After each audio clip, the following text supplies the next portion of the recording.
The year was 1851.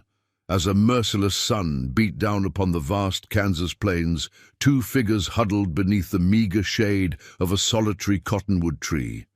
Charlotte and Emily Parker, sisters from Philadelphia, struggled to conserve their dwindling water supply as they surveyed the empty horizon. 3 days earlier, the wagon train that had been their passage west had disappeared into the distance, leaving them to the unforgiving wilderness. Their crime? A false accusation of theft that masked a more sinister motive. With no provisions, no weapons, and miles from any settlement, their chances of survival diminished with each passing hour. As Emily, the younger sister, succumbed to a feverish sleep, Charlotte gathered what little strength remained and began collecting buffalo chips and damp grass. If no one would come looking for them, perhaps someone might notice their smoke. Before we jump back in, tell us where you're tuning in from. And if this story touches you, make sure you're subscribed, because tomorrow I've saved something extra special for you. On the far side of the rolling grassland, a solitary rider tracked a herd of buffalo. Swift Arrow, a respected Kiowa scout with keen eyes and a reputation for reading the land like others read books, paused his horse when he spotted an unusual smudge against the brilliant blue sky. Smoke rising in such a pattern was no natural occurrence, nor the campfire of experienced plainsmen. Someone was sending a deliberate signal, someone who needed help. In that moment, with tensions between settlers and native tribes at a breaking point, Swift Arrow faced a choice that would alter the course of 3 lives forever. This is the remarkable story of Charlotte and Emily Parker, and the man who risked everything to rescue 2 strangers from a world entirely different from his own. Charlotte Parker had never imagined that the same prairie she once found beautiful could become so terrifying. 6 weeks earlier, when the wagon train had departed Independence, Missouri, she had marveled at the endless waves of grass shifting in the breeze like a golden-green ocean. Now, on her 3rd day, stranded with her younger sister Emily beneath the lone cottonwood tree, that same grassland stretched around them like an inescapable prison. "Take another sip," Charlotte urged, holding their last canteen to Emily's cracked lips. "Just enough to wet your mouth." At 22, Charlotte had always been the practical one, the sister who planned and prepared. Emily, 4 years younger, possessed a dreamer's heart and an artist's eye. Neither quality served them well in their current predicament. Emily's once vibrant blue eyes now appeared dull with fever, her fair skin reddened by sun, despite Charlotte's efforts to keep her in shade. The scratches on her arms, inflicted during their forcible removal from the wagon train, had grown inflamed, despite Charlotte's attempts to clean them with precious water. "Do you think they'll come back for us?" Emily whispered, her voice barely audible above the constant prairie wind. Charlotte busied herself, adjusting the makeshift shade canopy she'd fashioned from her petticoat, rather than answer directly. The truth was too brutal to voice aloud. No, Warren Mitchell would not be returning for them, not after he'd orchestrated their abandonment so meticulously. April 1851 had begun with such promise, when their uncle had died unexpectedly in Philadelphia, leaving them without family or means. The advertisement seeking respectable young women to join wagon train to Oregon Territory had seemed providential. Warren Mitchell, the train's leader, had interviewed them personally, his grey eyes evaluating them with what Charlotte initially mistook for proper caution rather than calculation. "2 educated young women would be an asset to our company," he'd declared. "Several families with children require tutoring, and my own wife would welcome feminine companionship." The arrangement had seemed perfect. Passage west in exchange for their skills, with the promise of teaching positions awaiting in Oregon. Charlotte had sold their few remaining possessions to purchase proper traveling clothes and supplies, while Emily packed her sketching materials to document their great adventure. During the first month, all had progressed as promised. The sisters shared a wagon with the Williamson family. Charlotte taught the train's 12 children for 2 hours each afternoon, and Emily's gentle nature made her a favorite among the younger children.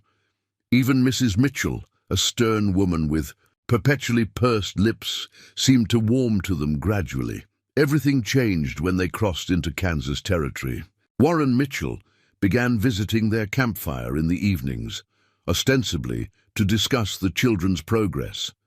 His gaze lingered too long on Emily, his hands finding reasons to brush against hers when passing a plate or cup. Charlotte noticed, though Emily, with her trusting nature, saw nothing amiss. "Mr. Mitchell was asking about your sketches today," Emily mentioned one evening as they prepared for sleep. "He seemed particularly interested in the ones of the river crossings and landmarks we've passed." A chill had run through Charlotte, despite the warm spring night. The sketches were remarkably detailed. Emily had always possessed a nearly perfect visual memory and the ability to recreate landscapes with uncanny accuracy. Such drawings would be invaluable to someone planning routes through relatively unmapped territory. The next morning, Charlotte awoke to find Emily's portfolio missing from their trunk. Before she could begin searching, Warren Mitchell's voice boomed through the camp. "Thief! We have a thief among us!" The entire company gathered as Mitchell produced a gold pocket watch from Emily's belongings. Charlotte recognized it immediately as Mitchell's prized possession, one he consulted ostentatiously throughout each day. "I never took that," Emily protested, her face draining of color. "I would never steal anything." "The evidence suggests otherwise." "Miss Parker," Mitchell replied, his voice carrying the righteousness of a frontier preacher, "this watch was a gift from my father. Its value is beyond price to me." Charlotte stepped forward. "This is absurd. My sister is no thief. Someone has planted this in our belongings." Mrs. Mitchell's voice cut through the murmurs of the gathered settlers. "Perhaps we should also mention the confidential maps that were found in their trunk as well. Maps showing water sources and passages that only my husband and our guide have knowledge of." The accusation struck with calculated precision.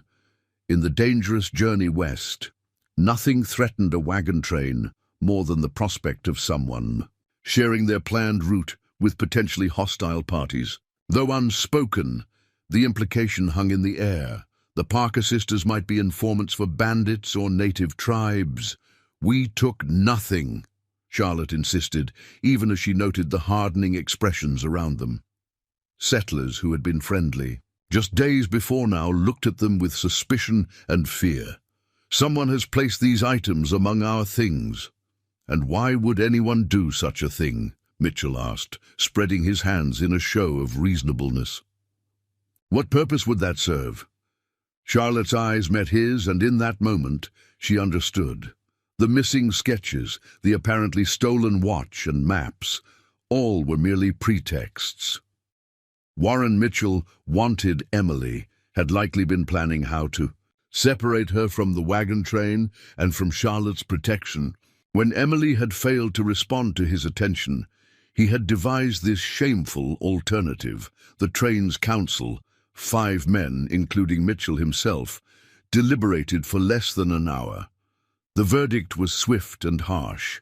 The Parker sisters would be left behind. Their crime was too serious for them to continue with the company. "You can't simply abandon 2 women on the open prairie." Mrs. Williamson had protested, one of the few voices raised in their defense.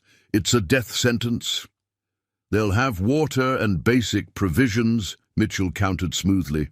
"Enough to sustain them until they can make their way back to the last trading post we passed. It's more mercy than many would show to those who betray their trust." The provisions proved to be a cruel joke: a single canteen of water, a small pouch of cornmeal, and a flint for fire starting. No weapons, no tools, nothing that would truly aid survival. The trading post Mitchell mentioned was over 50 miles back along their trail. They were driven from camp at gunpoint before dawn, pushed roughly into the tall grass when Emily tried to retrieve her sketchbook. By sunrise, the wagon train had disappeared over the western horizon, leaving them alone in the vast, rolling sea of grass. Now, 3 days later, Charlotte surveyed their desperate situation with cold clarity. The cornmeal was gone. The water is nearly so. Emily's fever had risen steadily since yesterday, her breathing becoming increasingly labored. Charlotte had fashioned a sort of sundial with sticks to track the passing hours, watching with growing dread as the shadow moved inexorably across their small sanctuary. "Charlotte?" Emily's voice pulled her from her dark thoughts. "I had the strangest dream about Father. He was in his study, mapping stars like he used to, but instead of stars, he was charting smoke signals." Charlotte frowned, touching her sister's forehead. "The fever was worse. You should rest," she urged. "No," Emily insisted with surprising strength. "It wasn't just a fever dream. Father showed us in his books how the native peoples communicate across distances, with smoke." Emily had explained between bouts of fevered sleep. Not steady smoke, patterns, bursts. That's what makes it a signal rather than just a campfire. Using a blanket, Charlotte fanned the flames until they caught, then carefully laid a damp cloth strip across the fire. A thick plume of white smoke rose into the cloudless blue sky. She counted slowly to 20, then removed the cloth, allowing the smoke to thin. Again and again, she repeated the process, creating a pulsing pattern that she prayed would be visible for miles across the flat landscape. As the afternoon wore on, Charlotte maintained her signal, though her arms ached and her vision swam from the heat and exertion. Emily slipped in and out of consciousness, her breathing growing more labored. If help didn't come soon, Charlotte refused to complete the thought, focusing instead on the mechanical process of signaling. "Cover the fire! Count! Uncover! Count!" Her world narrowed to this single task, their last desperate attempt at survival.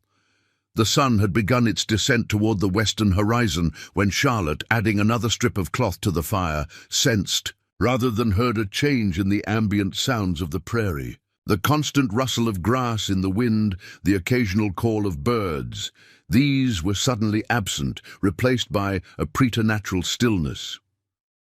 Raising her head from her work, Charlotte froze.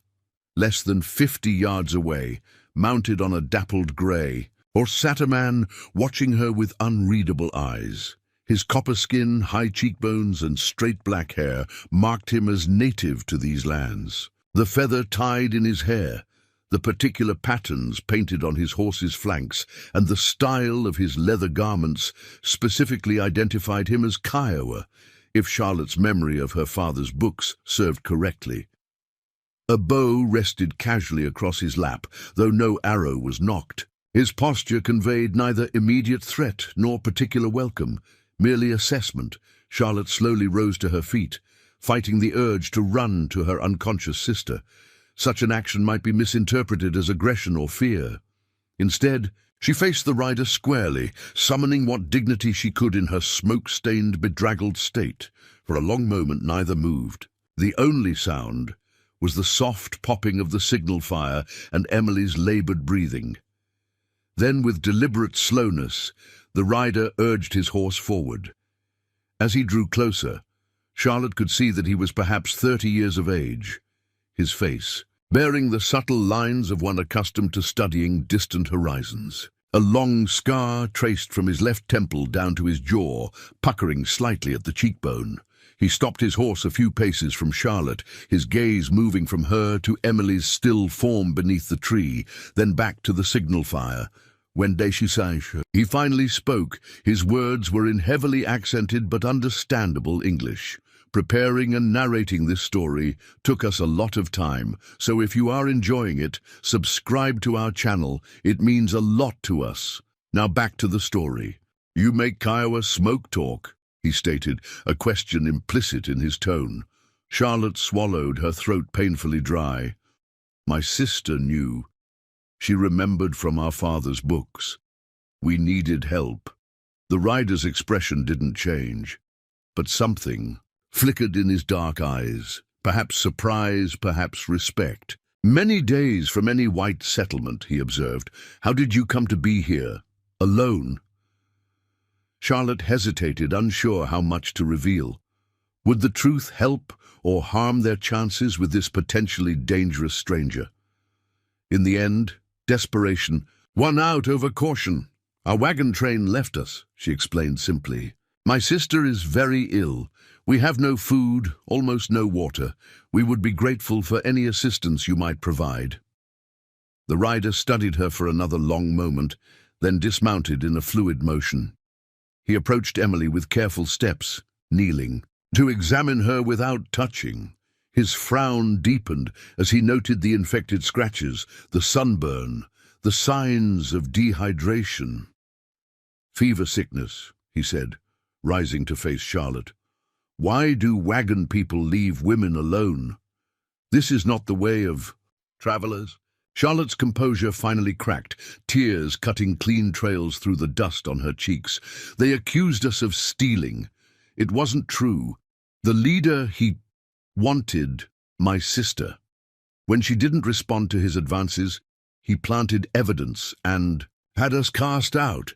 Something hard and cold entered the rider's expression then, not directed at Charlotte, but at the story she told. He nodded once, as if confirming something to himself. "My name is Swift Arrow," he said, touching his chest. "Kiowa scout. I take you to our healer. She helped your sister." Relief flooded through Charlotte so powerfully that her knees nearly buckled. "I'm Charlotte Parker. My sister is Emily. Thank you. Thank you." Swift Arrow moved with decisive efficiency. First, he retrieved a water skin from his horse and helped Charlotte give Emily small sips. Then he gathered their few remaining possessions while Charlotte extinguished the signal fire. With gentle care that belied his stern demeanor, he lifted Emily onto his horse, showing Charlotte how to sit behind to support her sister's limp form. "My camp close," he explained, taking the horse's reins to lead them on foot. 1 hour walk. Have medicines there. Tomorrow we go to my people's summer camp." As they left the shelter of the cottonwood tree that had been their sanctuary and prison for 3 desperate days, Charlotte felt a complex swirl of emotions. Relief mingled with fear, hope tempered by uncertainty. The man leading them represented salvation, yet came from a world entirely foreign to her experience, one depicted in Eastern newspapers as dangerous and savage. Looking down at Emily's fevered face, Charlotte knew they had no choice but to trust. This stranger, Swift Arrow, had responded to their signal when their own kind had abandoned them to die. Whatever uncertainties lay ahead, they could scarcely be worse than the fate they had narrowly escaped. The Kansas sun dipped lower on the horizon, casting long shadows across the prairie as the unlikely trio made their slow way eastward. Behind them, the lone cottonwood stood sentinel over the ashes of a fire that had, against all odds, bridged 2 worlds in a moment of desperate need. Swift Arrow's pace was steady but measured, his attention constantly scanning the horizon as they traveled. Occasionally he would pause, studying something invisible to Charlotte's untrained eyes, perhaps tracks, perhaps simply the changing patterns of grass in the wind. Each time he stopped, he would check on Emily, offering water or adjusting her, positioned to ensure her comfort. As the day's heat began to dissipate, Charlotte found her voice again. "How did you find us? Were you hunting in this area?" Swift Arrow glanced back at her. "Following buffalo sign. Saw your smoke talk from far. Ridge." He gestured eastward. "Not hunting pattern, not settler fire. Kiowa signal for help, but strange." "Not quite right." Charlotte managed a weak smile. "Emily remembered the pattern from our father's books, but we had to guess at the execution." Swift Arrow nodded, something like respect flickering across his features. "Good guess. Smart to try." After a moment he added, "Dangerous place for women alone. Many threats, not just people. Sun, thirst, prairie fire, snake, wolf. We had little choice, Charlotte replied. The wagon master made sure of that. Swift Arrow's expression hardened. This man, name? Warren Mitchell, Charlotte said, the name bitter on her tongue. Swift Arrow said nothing more, but his jaw tightened perceptibly. They continued in silence for a time, with only the rhythmic creaking of the horse's saddle and Emily's labored breathing to mark their passage. As the sun touched the horizon, casting the prairie in a golden glow, Swift Arrow led them into a shallow depression between two gentle hills. Here, a small stand of trees surrounded a spring-fed pool, creating a natural campsite hidden from distant observation. "My camp," Swift Arrow announced, helping Charlotte dismount before carefully lifting Emily down. He had already prepared a shelter of sorts, a simple lean-to of branches covered with a hide that offered protection from sun and dew. With practiced efficiency, Swift Arrow laid Emily in the shelter's shade, then set about gathering materials. From a pack stashed among the rocks near the spring, Charlotte watched as he mixed powdered herbs with water from the spring, creating a paste that he gently applied to Emily's infected scratches. "Medicine for fever, too," he explained, preparing a second mixture in a wooden cup. "Need to drink." Together they managed to rouse Emily enough to swallow some of the bitter liquid. She grimaced at the taste but didn't resist, perhaps too weak to protest. When the task was complete, Swift Arrow turned his attention to making a small, nearly smokeless fire and preparing a simple meal of dried meat reconstituted in a broth, with wild onions and prairie herbs. Charlotte accepted the wooden bowl he offered her, the rich aroma making her suddenly aware of her overwhelming hunger. The meat was unfamiliar. Buffalo, she guessed, but at that moment it seemed the most delicious thing she had ever tasted. As night settled fully over the prairie, bringing with it a blanket of stars so brilliant they seemed close enough to touch, Charlotte found herself studying their rescuer in the firelight. Swift Arrow moved with the quiet confidence of a man completely at ease in his environment, his actions economical yet graceful. The scar that marked his face caught the flickering light, emphasizing the strong planes of his features. "You speak English well," she observed, when the silence stretched too long for comfort. Swift Arrow nodded once. "Learned at mission school, 3 winters there, then with traders, useful to understand white man's words." "And you scout for your people? What does that involve?" "Watch borders, track game, note changes, weather, water, other tribes, settlers." His dark eyes met hers. Across the fire. "Keep people safe." The simple statement carried weight beyond its words. Charlotte understood that by helping them, Swift Arrow had potentially compromised that very duty. 2 white women in a Kiowa camp could bring unwanted attention, complications, even danger.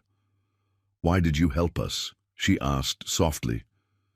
"You could have simply ridden away when you saw my signal." Swift Arrow was silent for so long that Charlotte thought he might not answer. When he finally spoke, his voice carried a depth of conviction that transcended the language barrier between them. "Kiowa, where teaches honor above fear. A warrior who ignores suffering loses medicine, loses connection to the Creator's strength." He gestured toward Emily's sleeping form. "Your sister is innocent of wrong, yet punished. You protect her with courage. This deserves respect." His straightforward explanation, delivered without dramatics or expectation of gratitude, moved Charlotte deeply. In Philadelphia, and even among the wagon train company, help always came with conditions, expectations, social obligations. Swift Arrow's assistance seemed to stem from a much purer ethical code, one that valued action over sentiment, character over circumstance. "Thank you," she said simply, knowing the words were inadequate but having nothing else to offer. Swift Arrow acknowledged her gratitude with a slight nod, then changed the subject. "Tomorrow, ride to summer camp. 2 days' journey. Medicine woman there, white sage, has stronger remedies for your sister." "Will your people welcome us?" Charlotte asked, voicing the fear that had lurked beneath her relief since their rescue. "Some, yes. Some, no." His honesty was unflinching. Chief Grey Horse, wise man, he will listen before deciding. Tell the truth when asked. Hide nothing. The advice was clear. Their best hope lay in complete honesty about their circumstances. Any attempt at deception would likely be detected and would certainly damage whatever chance they had of receiving continued help. As the fire burned down to embers, Swift Arrow showed Charlotte how to add specific branches that would burn slowly, through the night, providing warmth without requiring constant attention. He then withdrew to the opposite side of the camp, spreading his blanket at a respectful distance that nevertheless allowed him to maintain watch over their safety. Settling beside Emily in the shelter, Charlotte felt the accumulated exhaustion of the past days crash over her in a wave. Her sister's breathing seemed easier already, the herbal remedies apparently having some effect on her fever. For the first time since their abandonment, Charlotte allowed herself to consider the possibility that they might actually survive. As sleep claimed her, her last conscious thought was of the strange turns of fate that had brought them to this moment. Abandoned by those who should have protected them, saved by one whom society had taught them to fear. The irony was not lost on her, even as consciousness slipped away beneath the vast prairie sky. Swift Arrow's people had established their summer camp in a hidden valley where two rivers converged, creating fertile ground for wild plants and natural protection from both the elements and unwanted eyes. As they approached on the second day of travel, Charlotte could see dozens of teepees arranged in a great circle, smoke rising from cooking fires as figures moved about in the golden afternoon light. Emily, though still weak, had regained consciousness. The herbal remedies Swift Arrow administered regularly had reduced her fever enough that she could sit upright on the horse, supported by Charlotte riding behind her. "So many," Emily whispered, taking in the sight of the Kiowa encampment. "I never imagined." Swift Arrow, walking beside them as he had throughout their journey, glanced up. Nearly 40 families.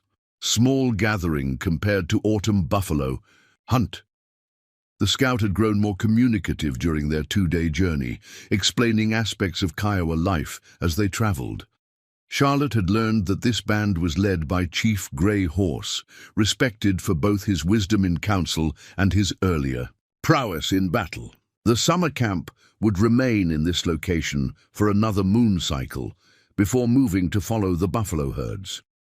As they drew closer to the camp, Charlotte noticed activity intensifying. Their approach had been spotted, and several mounted warriors rode out to meet them. Swift Arrow raised his hand in greeting, speaking rapidly in Kiowa. Charlotte couldn't understand the words, but the tone suggested he was explaining their presence. The warriors studied the Parker sisters with expressions ranging from curiosity to open suspicion. One man, with elaborate paint marks on his chest, spoke sharply, gesturing toward the camp and then back at the sisters. Swift Arrow's response was measured but firm, his posture straightening as he spoke. "What are they saying?" Charlotte asked when there was a pause in the conversation. "Running Elk questions why I bring white women to camp," Swift Arrow explained quietly. "Says settlers bring only trouble. I tell him you were abandoned, that you need White Sage's medicine." Another exchange followed, more heated than the first. Swift Arrow's jaw tightened, but his voice remained level. "He says the Mitchell wagon train passed the trading post 3 days ago. Man there said 2 women thieves were left behind for justice." Swift Arrow's dark eyes met Charlotte's. "I tell him Mitchell speaks with snake tongue." Charlotte's heart sank. Warren Mitchell had been thorough in covering his actions, spreading his version of events to ensure that even if the sisters survived, their reputation would precede them. The debate continued for several minutes before an older warrior approached from the camp. His horse was adorned with symbols of authority, and the other men fell silent as he drew near. "Chief Grey Horse," Swift Arrow explained in a whisper before stepping forward to greet the chief with evident respect. Grey Horse was perhaps 60, his face deeply lined by sun and experience, black hair streaked with silver pulled back in two, braids wrapped with otter fur. He wore a fringed buckskin shirt decorated with porcupine quill work and carried himself with quiet dignity. The chief listened to Swift Arrow's explanation without interruption, his weathered face revealing nothing of his thoughts. When the scout finished speaking, Grey Horse turned his attention to Charlotte and Emily, studying them with penetrating eyes that seemed to look beyond their physical appearance to something deeper. "You claim you were wronged," he said, in surprisingly clear English. "Left to die for refusing a man's advances." Charlotte straightened despite her exhaustion. "Yes, everything Swift Arrow has told you is true. We pose no threat to your people. We only ask for help until my sister is well enough to travel." Grey Horse considered this. "And then? Where would you go?" "Your wagon train continues west. The nearest white settlement is many days' ride." The question struck Charlotte with its practicality. In her focus on immediate survival, she had given little thought to their longer-term future. The wagon train had been their only planned passage west, their teaching positions in Oregon, their hope for a new life. "I don't know," she admitted, "but we won't burden your people beyond what's necessary." Grey Horse nodded once, as if her honesty satisfied something important. "You will stay with White Sage while the council considers. Swift Arrow will speak for you, as is his right as the one who found you." He turned to the scout. "You vouch for these women with your honor?" "I do," Swift Arrow replied without hesitation. "So be it." The chief wheeled his horse and led the procession into camp. As they passed between the first teepees, Charlotte felt the weight of dozens of stares. Women paused in their work. Children gathered to watch with undisguised curiosity. Men observed from deliberate distances. She kept her chin up, one arm supporting Emily, trying to project a dignity she scarcely felt in her bedraggled state. Swift Arrow led them to a tipi slightly larger than most, decorated with painted symbols that Charlotte guessed related to healing. An elderly woman emerged as they approached, her silver hair hanging in two long braids, her eyes sharp despite her advanced years. "White Sage," Swift Arrow said with evident respect. "These women need your skills." The healer's gaze swept over Emily, assessing her condition with professional detachment. Without speaking, she gestured for them to bring the younger sister inside the teepee. The interior was cool and dim, smelling of dried herbs and smoke from a small central fire. Various pouches, bundles, and implements hung from the teepee poles, organized in some system Charlotte couldn't decipher. White Sage directed them to lay Emily on a bed of soft furs, then immediately began examining her, muttering under her breath in Kiowa. "She asks what medicines I gave," Swift Arrow translated, "and how long the fever has lasted." Charlotte provided what information she could, watching as White Sage nodded and began selecting herbs from various pouches. The old woman worked with methodical efficiency, grinding some plants to powder, steeping others in water heated over the fire. "White Sage says your sister fights two sicknesses," Swift Arrow explained. "Sun fever and wound poison need different medicines." For the next hour, Charlotte assisted as directed, helping to apply poultices to Emily's infected scratches and supporting her sister's head as White Sage administered various herbal drinks. Throughout the process, the healer's manner remained businesslike but not unkind. When she finally sat back on her heels, she spoke at length to Swift Arrow. "She says Emily must rest now. Medicine will work through the night. You too need rest and food."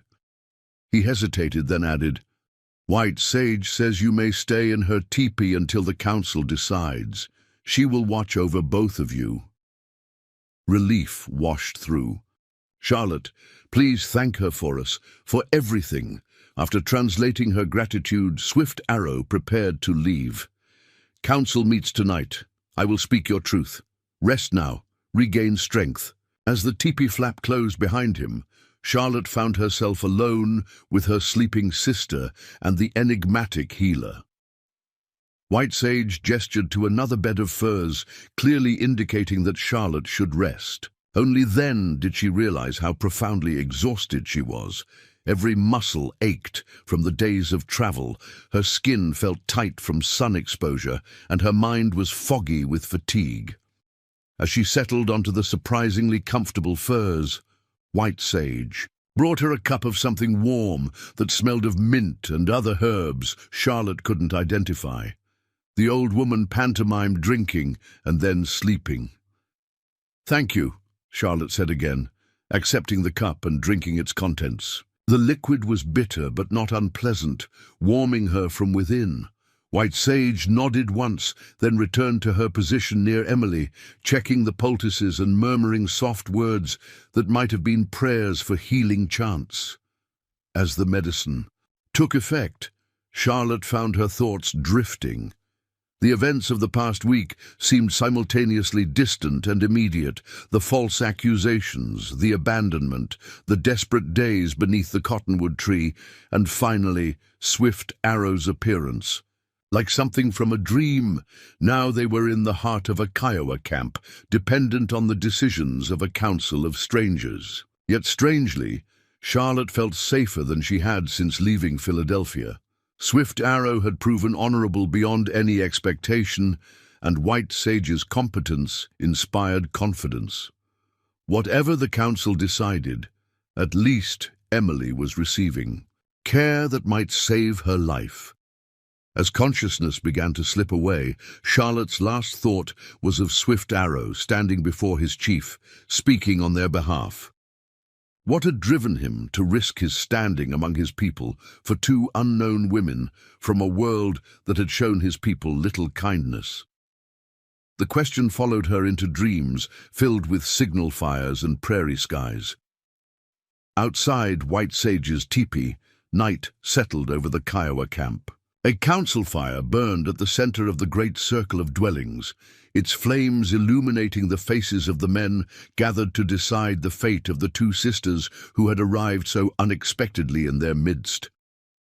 Swift Arrow stood before the elders, preparing to tell a story that bridged two worlds, a story of abandonment, courage, and a smoke signal that had called him across the divide between peoples long taught to fear one another.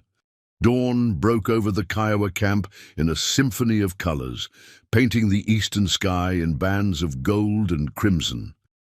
Charlotte woke to these unfamiliar hues, filtering through the smoke hole of White Sage's teepee. For a disorienting moment, she couldn't place herself. The buffalo hide beneath her, the smell of herbs and smoke, the soft murmur of a language she didn't understand. Then, memory returned in a rush. Emily, the abandonment, Swift Arrow, the Kiowa camp. Charlotte sat up quickly, her gaze immediately seeking her sister. Relief flooded through her at the sight of Emily sitting propped against a backrest of woven willow, sipping from a wooden cup while White Sage adjusted the poultice on her arm. The younger Parker sister looked pale but alert, her eyes clear.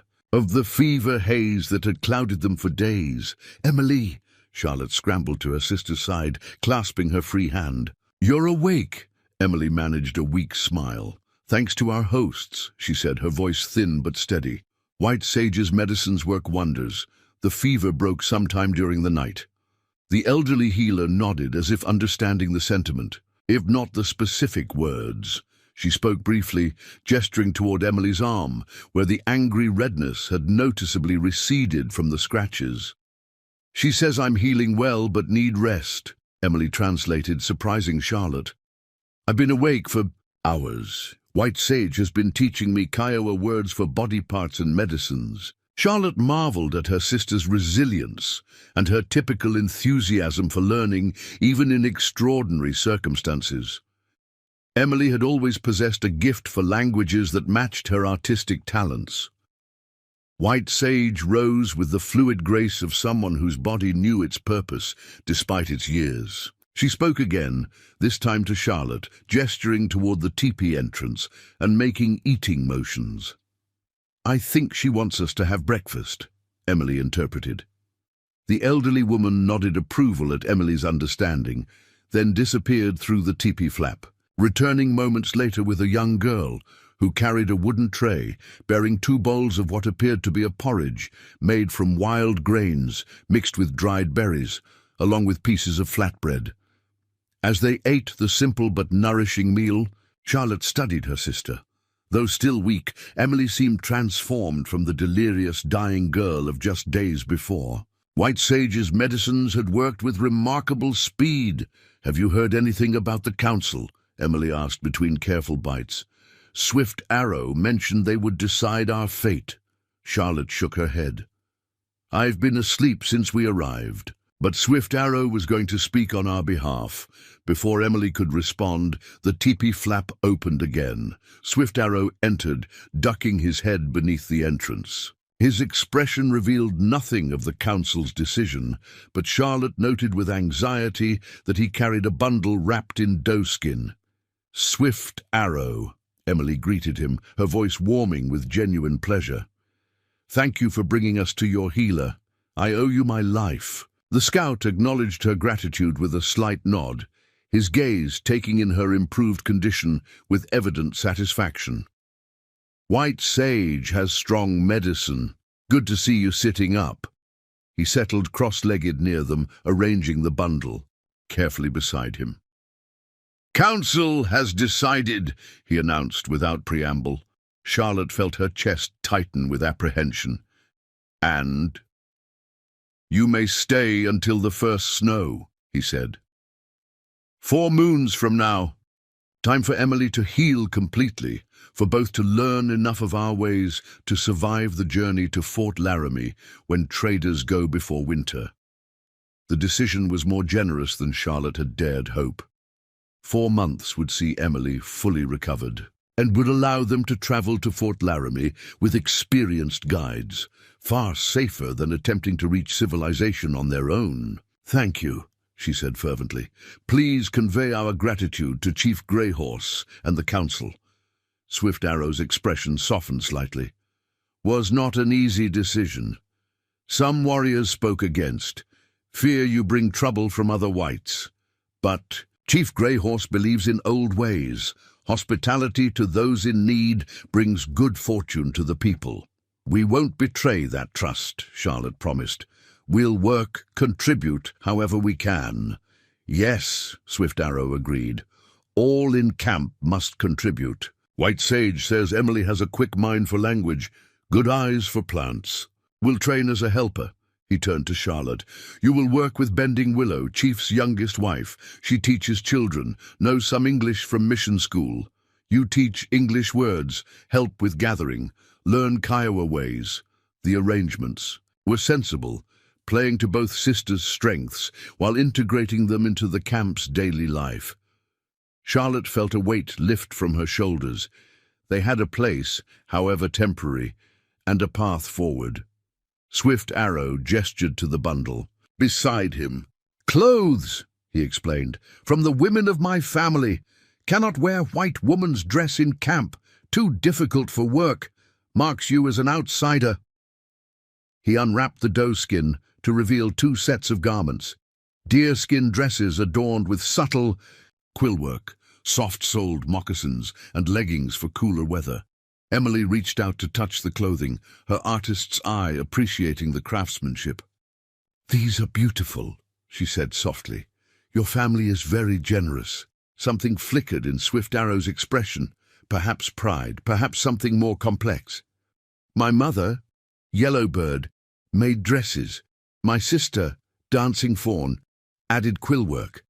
They say proper clothing honors both the wearer and the maker." Charlotte recognized the profound gesture behind the gift. These garments represented not just practical assistance, but a kind of conditional acceptance, an invitation to become less foreign within the Kiowa world. "We're honored," she said, meeting Swift Arrow's gaze directly. "Please thank your mother and sister for us." He nodded, then rose to leave. "Rest today, tomorrow begin new learning." At the teepee entrance he paused. "One more thing. Council sends riders to trading post, then to follow wagon trail. We'll watch Mitchell's party, learn their true nature." His dark eyes held a promise of justice, deferred but not abandoned. Truth has a way of finding light. After Swift Arrow's departure, the sisters examined their new clothing more carefully. The dresses were cut differently from anything they had worn before, designed for freedom of movement rather than the constrictive propriety of Eastern fashion. The leather had been worked to buttery softness, the seams secured with sinew thread so fine it was barely visible. "I never imagined I'd wear Indian clothing," Emily mused, holding a dress against herself to check the size. Father would be fascinated. Their father's academic interest in native cultures had been unusual among their Philadelphia acquaintances. While most viewed indigenous peoples as obstacles to progress at best, or savages at worst, Professor Parker had collected books documenting their complex societies, technologies, and belief systems. "He would say we've been granted an extraordinary opportunity," Charlotte agreed, remembering their father's enthusiasm whenever new ethnographic studies arrived from Western territories. "Few white women have lived among the Kiowa and returned to tell of it." Emily's expression grew thoughtful. "Do you think anyone is looking for us? From the wagon train, I mean." Charlotte considered the question carefully. "Warren Mitchell certainly isn't. He believes he's eliminated any threat to his reputation and secured whatever value he saw in your sketches." Her voice hardened at the memory of his calculating betrayal. As for the others, Mrs. Williamson seemed genuinely distressed by our situation, but I doubt she could convince anyone to delay the journey to search for us. "We're truly on our own then," Emily said, not with self-pity, but with clear-eyed assessment. "Not entirely," Charlotte corrected, glancing around White Sage's teepee with its evidence of careful attention to Emily's needs. "We've found unexpected allies." The next morning brought their introduction to the women who would guide their integration into Kiowa life. Bending Willow, Chief Grey Horse's youngest wife, arrived at White Sage's teepee shortly after dawn. Her late 20s, she carried herself with quiet confidence, her English halting but understandable. "You come now," she instructed Charlotte. "Learn women's work. Children lessons later." Charlotte, already dressed in her new Kiowa clothing, followed Bending Willow through the camp. She felt acutely self-conscious as they passed between teepees, aware of the curious stares from women pausing in their morning tasks and children who made little effort to disguise their interest in the white woman in Kiowa dress. Bending Willow led her to an area at the camp's edge where several women were processing hides, scraping, stretching, and smoking the skins in various stages of preparation. The chief's wife introduced Charlotte to the women, speaking rapidly in Kiowa. Their expressions ranged from polite neutrality to thinly veiled suspicion, but all nodded acknowledgement. "You watch first," Bending Willow instructed. "Then try. Hide work is important. Makes everything." She gestured to the teepees, clothing, containers, and numerous other items throughout the camp that originated as animal skins. "Woman who cannot prepare to hide cannot survive on plains." For the next several hours, Charlotte observed the complex process that transformed raw buffalo and deer hides into the soft, durable leather used for Kiowa dwellings and possessions. The work was physically demanding, requiring strength and endurance Charlotte hadn't known she possessed. By midday, her arms ached from the unaccustomed movements of scraping a hide with a bone tool, and her back protested the hours spent bent over her work. Yet there was unexpected satisfaction in the labor, a direct connection between effort and result that her sheltered Philadelphia upbringing had never provided. When she finally produced a small section of properly prepared deerskin, the approving nods from the other women felt like genuine achievement. As they broke for the midday meal, Charlotte caught sight of Emily sitting outside White Sage's teepee, carefully sorting plants under the elderly healer's supervision. Even from a distance, Charlotte could see her sister's complete absorption in the task, the same focus she brought to her sketching. Bending Willow followed Charlotte's gaze. "Your sister has healing hands," she observed. "White Sage rarely takes students. Great honor. Emily has always been quick to learn," Charlotte replied, "especially things that interest her." "And you?" Bending Willow asked, studying Charlotte with shrewd eyes. "What interests a teacher from Philadelphia?" The question caught Charlotte off guard. In truth, she had become a teacher more from practicality than passion. It was one of the few respectable occupations available to educated women without family support. She had never examined her own interests as deeply as she'd encouraged her sister to pursue hers. "I enjoy helping others learn," she said finally, seeing understanding dawn in someone's eyes. Bending Willow nodded, seeming satisfied with the answer. "Good. Children need a patient teacher. You work with them after a meal." The afternoon brought Charlotte to a shaded area where 8 Kiowa children ranging from about 5 to 12 years of age waited with varying degrees of patience. Bending Willow explained that these were the children of prominent families, selected to learn English as future interpreters and negotiators with white authorities. Charlotte discovered that teaching transcended cultural boundaries. The Kiowa children, like her Philadelphia pupils, possessed a mixture of aptitudes and attitudes, some eager, some reluctant, all responding to genuine interest in their progress. By the session's end, they had mastered basic greetings and counting to 10 in English, while Charlotte had learned the Kiowa equivalents. As the sun began its westward descent, Charlotte found herself oddly fulfilled by the day's activities. The physical labor and teaching challenges had engaged her completely, leaving little time for anxiety about their precarious situation. When Swift Arrow appeared to escort her back to White Sage's teepee, she realized she had passed the entire day without dwelling on Warren Mitchell's betrayal or their uncertain future. "Good day?" he inquired as they walked through the camp. "Tiring but satisfying," she admitted. "Everyone has been, not friendly exactly, but accepting. More than I expected." Swift Arrow considered this. "Kiowa judge by actions more than words. Work well, show respect, learn quickly. These things matter." After a moment he added, "Some still watch with suspicion. Natural after many broken promises from white leaders." Charlotte appreciated his candor. "We understand. We'll continue to prove ourselves worthy of the council's decision." When they reached White Sage's dwelling, Charlotte found Emily sitting outside, sketching with charcoal on a piece of hide stretched flat across a frame. Her sister looked up with brightened eyes. "Charlotte." "White Sage gave me materials to draw. Her medicinal plants. She wants to create a teaching tool for future healers." Emily turned the hide to display careful renderings of various plants with Kiowa labels carefully copied beneath each image.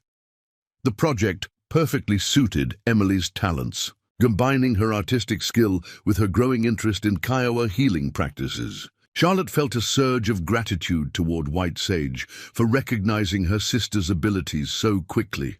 "That's wonderful," she said, settling beside Emily. "I spent the day learning to prepare hides and teaching English to Kiowa children."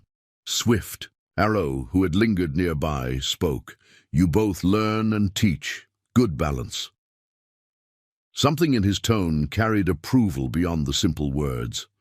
As evening approached, the rhythms of the Kiowa camp shifted. Cooking fires blazed higher, families gathered for the day's main meal, and the atmosphere grew more communal.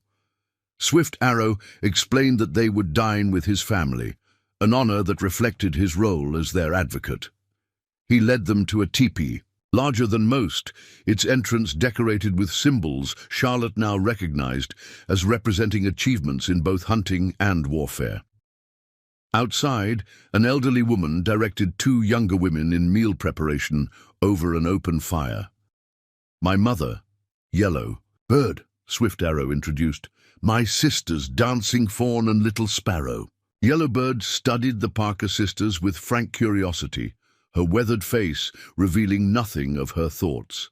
After a moment, she spoke to Swift Arrow in Kiowa. "My mother welcomes you to her fire," he translated. "Says new clothes suit you." "Thank you for your generosity," Charlotte replied, hoping Swift Arrow would convey the sincerity behind her words. "The workmanship is beautiful." When he translated, Yellowbird's expression softened slightly. She gestured for them to sit on woven mats near the fire, then served a meal of buffalo meat, wild roots similar to potatoes, and berries preserved from the previous season. As they ate, Charlotte observed the family dynamics. Though Swift Arrow clearly commanded respect as the family's male leader, Yellowbird possessed undeniable authority in her domain. His sisters, both in their 20s, showed deference to their brother, but displayed no subservience. The relationship seemed built on mutual respect rather than the rigid hierarchy Charlotte had expected. Conversation flowed freely, Swift Arrow translating enough for the sisters to follow the general topics: camp news, hunting prospects, preparations for upcoming ceremonies. Occasionally, the Kiowa family would include Charlotte and Emily directly, asking about their day or explaining a particular food or custom. As the meal concluded, Little Sparrow, the younger sister, brought out a carefully wrapped bundle. With obvious pride, she presented Emily with a small deerskin pouch containing charcoal sticks and natural pigments. "For plant drawings," Swift Arrow translated his sister's words. "Little Sparrow helps White Sage gather colors from earth and plants." Emily accepted the gift with genuine delight. "This is incredibly thoughtful," she said, examining the varied pigments. "Please tell her these will make my drawings much more accurate and useful." As Swift Arrow conveyed Emily's appreciation, Charlotte noticed the subtle transformation in the family's demeanor. The initial wariness had given way to cautious acceptance, perhaps even the beginnings of friendship. It struck her that this small family gathering represented a microcosm of the larger challenge facing them: earning trust across profound cultural divisions through sincere effort and mutual respect. Later, as Swift Arrow escorted them back to White Sage's teepee beneath a sky ablaze with stars, Charlotte found herself reflecting on the strange turns of fate that had brought them to this moment. Had they remained with the wagon train, they would be continuing west toward an uncertain future defined by Warren Mitchell's influence and constraints. Instead, they had been thrust into an entirely different world, one with its own challenges and prejudices certainly, but also unexpected opportunities for growth. "Swift Arrow," she said as they approached White Sage's dwelling, "why did you argue for us in council? You took a significant risk speaking for two strangers." He was silent for several steps, considering his answer carefully. When he finally spoke, his words carried the weight of deep conviction.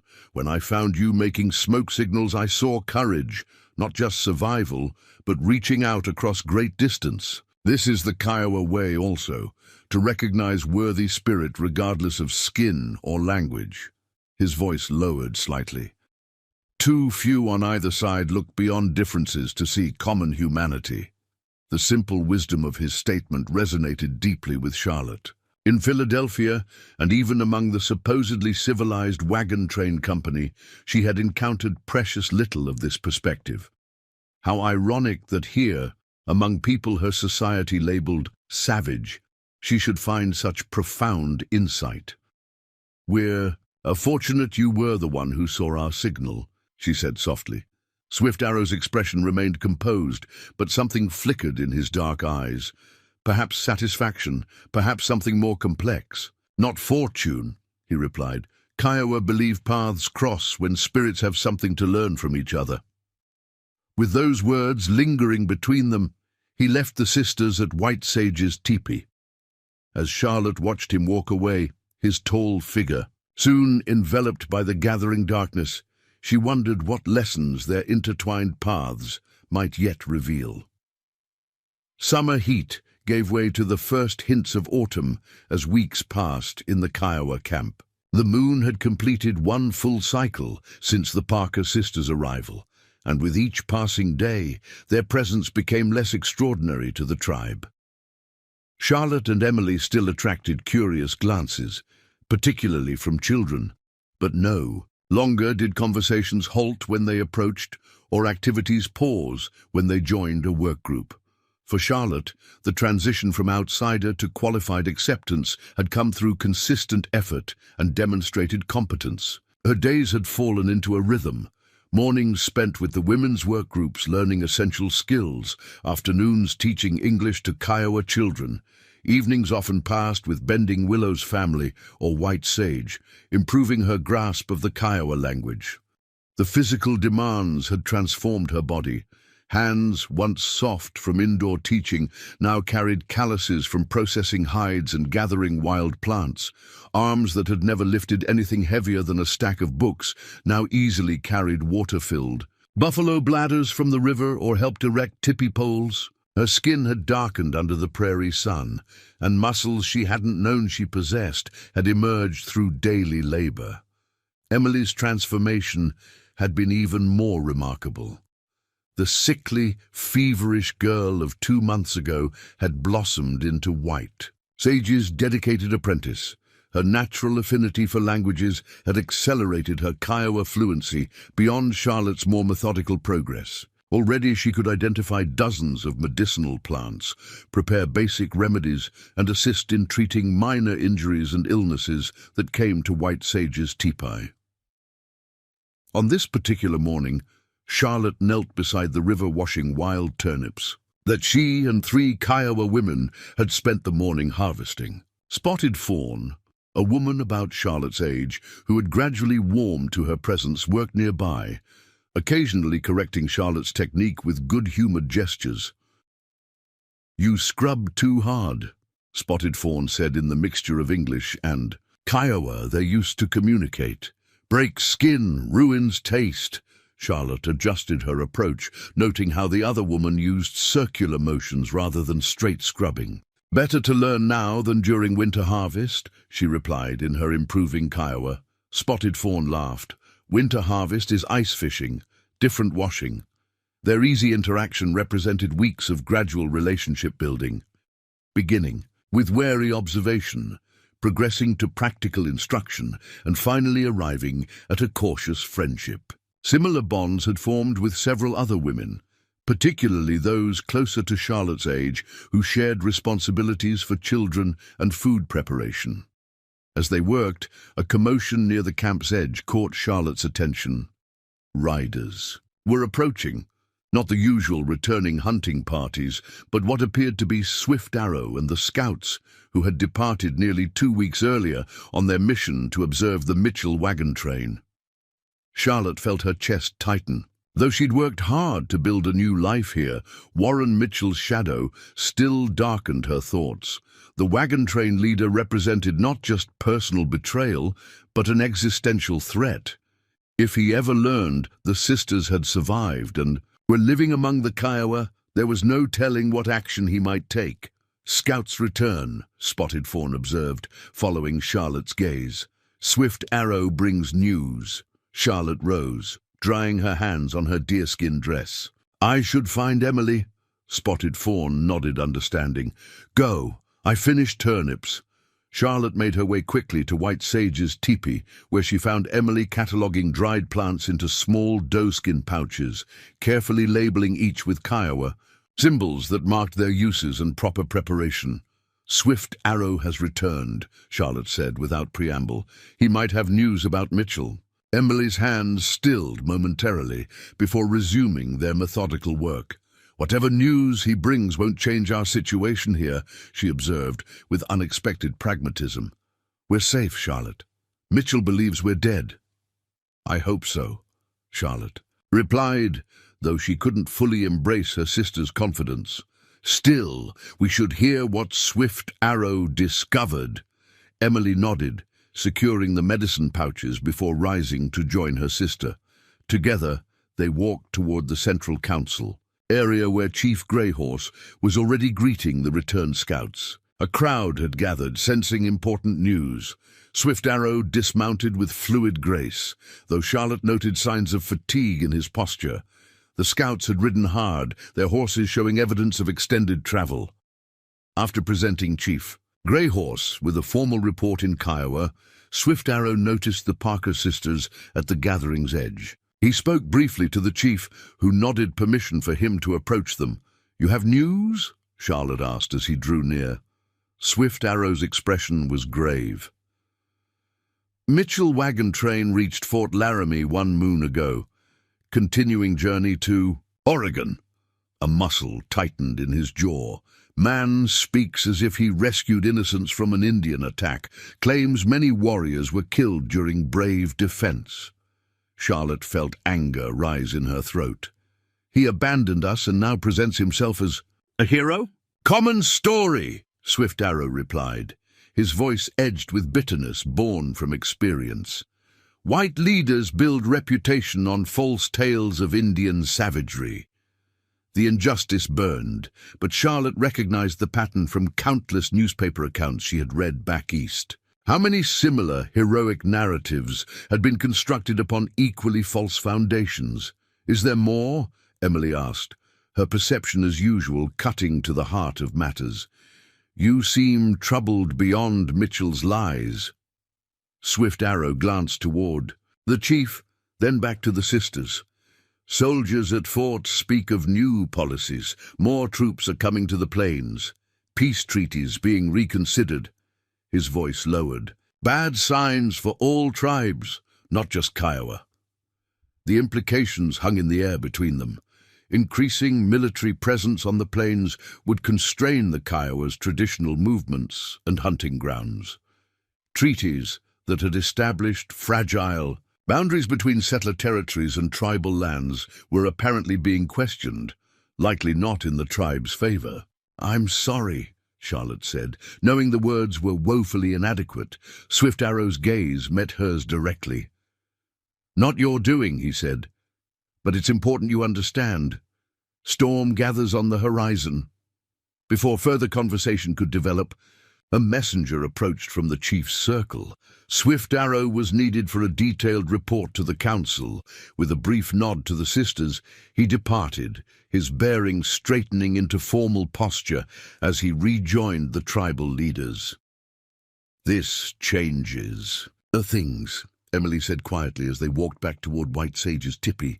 If military pressure increases, the tribe may need to move sooner than planned.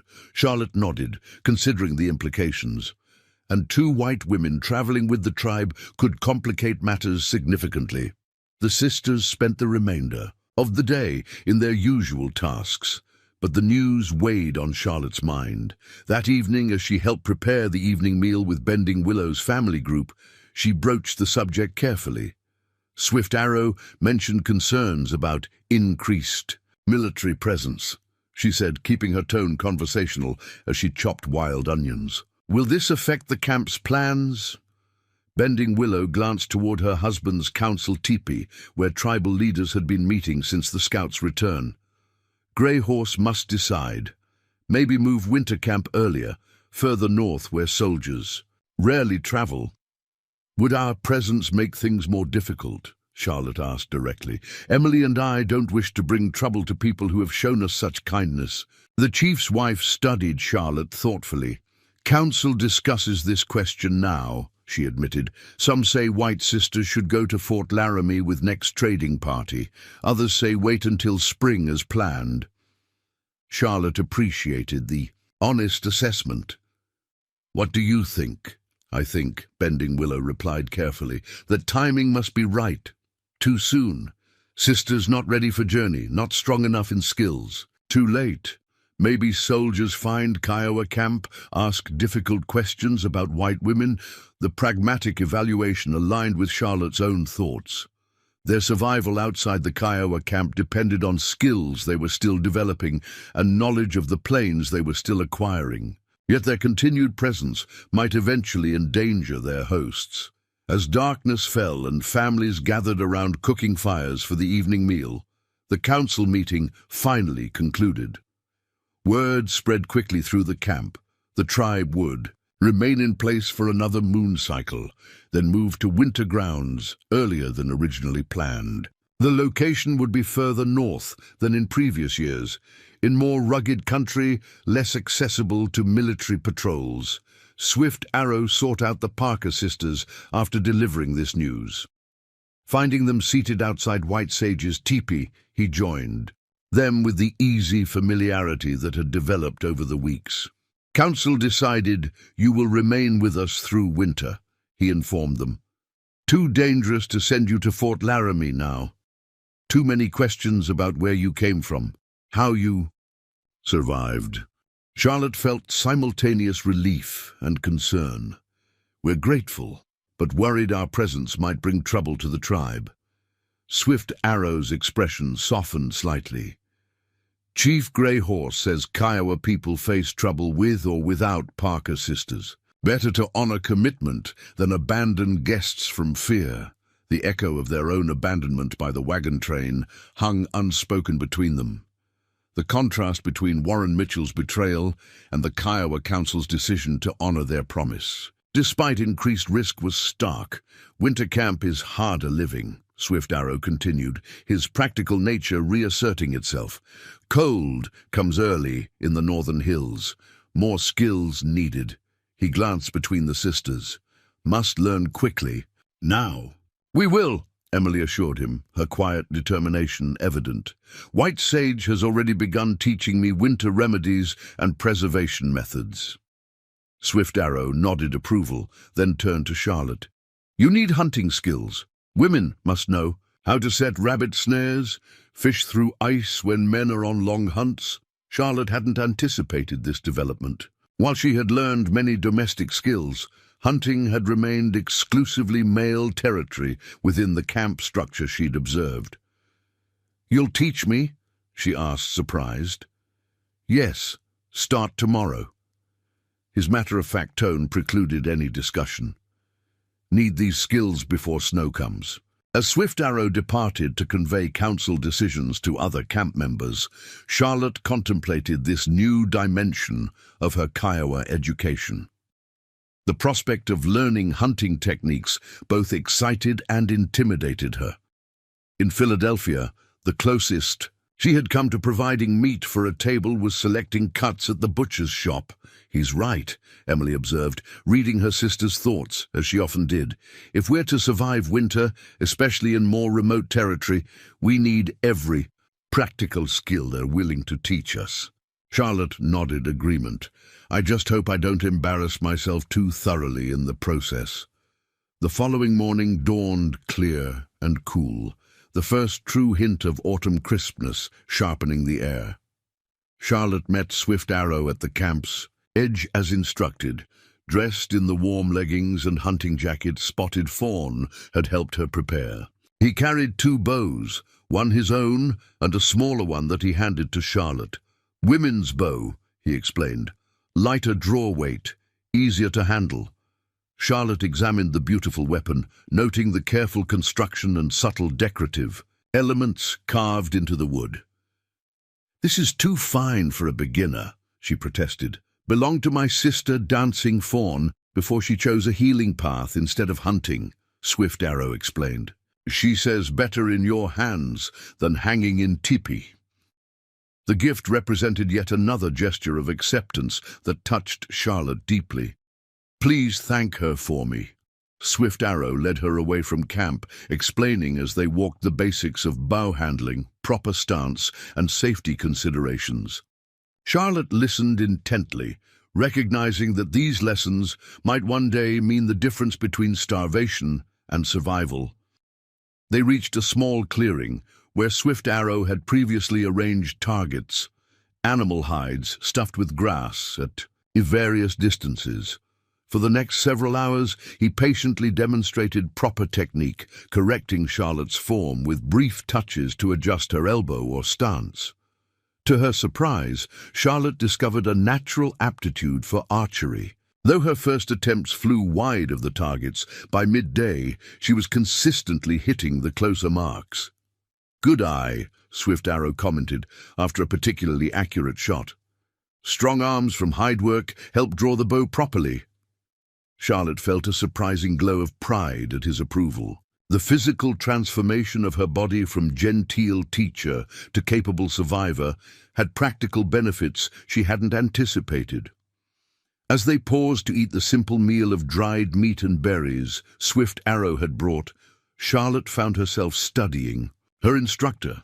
Over the weeks, she had come to appreciate not just his skills, but his character, the thoughtful intelligence behind his decisions, the careful balance he maintained between Kiowa traditions and practical adaptations to changing circumstances. "May I ask you something personal?" she ventured during a comfortable silence. Swift Arrow raised an eyebrow slightly, but nodded permission. "You speak English well, understand white ways better than most in the camp. Why choose to remain with the tribe rather than live between worlds as some others have done?" The question had been forming in Charlotte's mind for weeks. With his skills and knowledge, Swift Arrow could likely have found a position as an interpreter or scout for the military, gaining wealth and status in the white world. He was silent for several moments, considering his answer carefully, as was his way. Finally, he spoke with careful precision. "Between worlds there is no place to stand," he said. "Man with feet in two canoes drowns when the waters grow rough." He gestured toward the distant mountains. "I learned white man's words to protect my people, not to join those who take our lands." His gaze met hers directly. "You ask because you and Emily must choose soon, return to White World or find a new path." Charlotte hadn't realized her question was so transparent, or that it reflected her own internal conflict. The weeks in the Kiowa camp had changed her in ways that went beyond physical adaptation. Perspectives she had accepted without question her entire life now seemed narrow and often misguided. "I don't know if we'd be accepted in either world now," she admitted. "Too changed for one, too different for the other." Swift Arrow studied her thoughtfully. "Path reveals itself in walking, not in standing still," he said finally. "Today, learn to bow. Tomorrow, perhaps the answer comes clearer." The practical wisdom resonated with Charlotte. Rather than agonizing over long-term decisions that depended on too many unknown factors, better to focus on mastering the skills that would expand their options. They resumed training, moving on from stationary targets to techniques for hunting small game. Swift Arrow demonstrated how to move silently through brush, how to read animal signs, and how to set simple snares for rabbits and ground birds.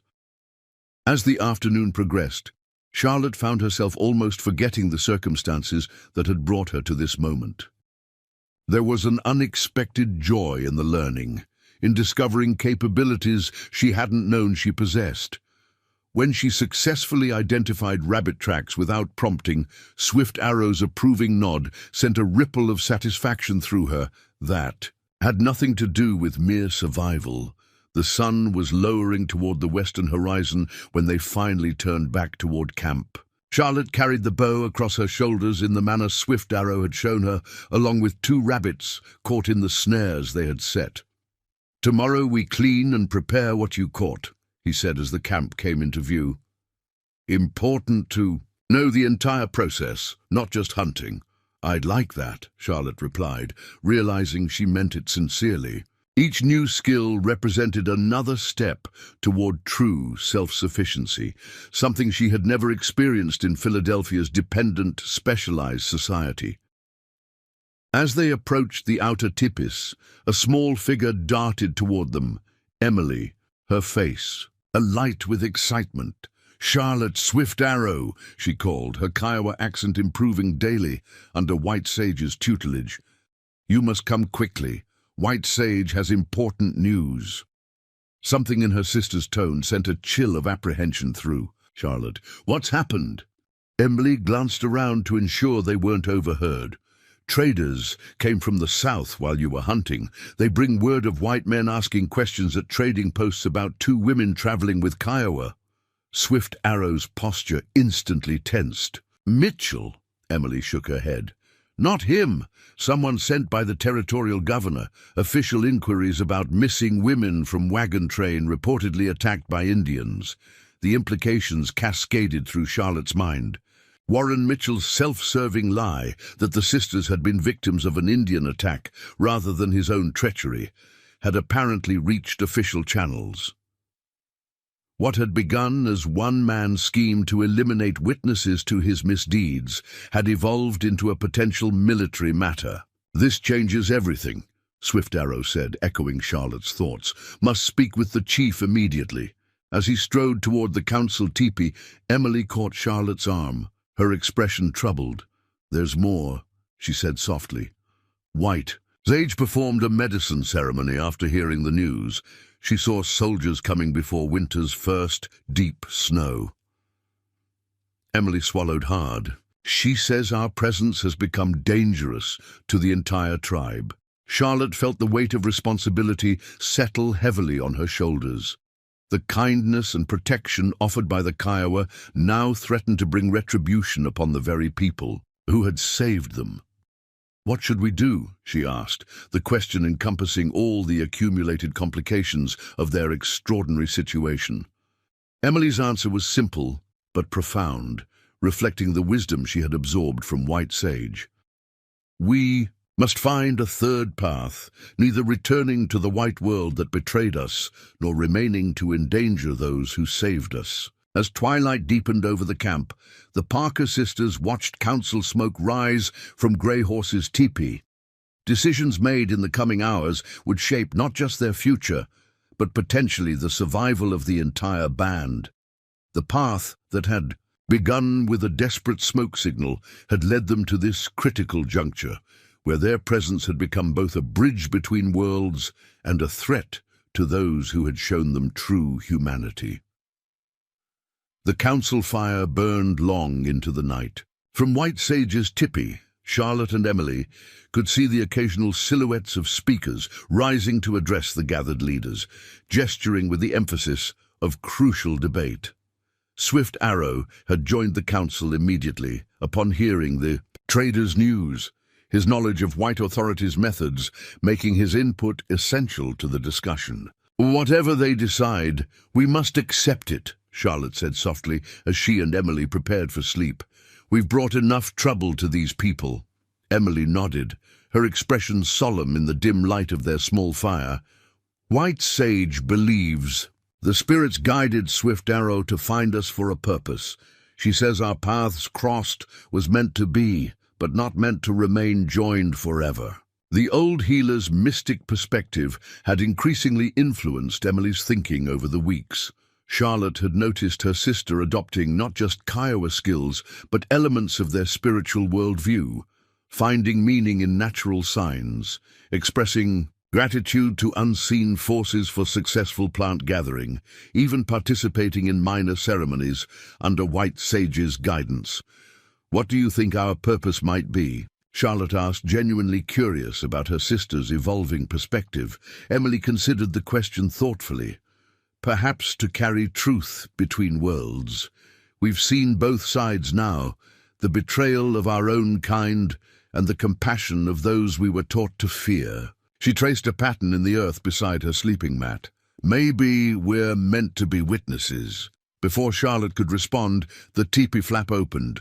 White Sage entered, followed by Swift Arrow.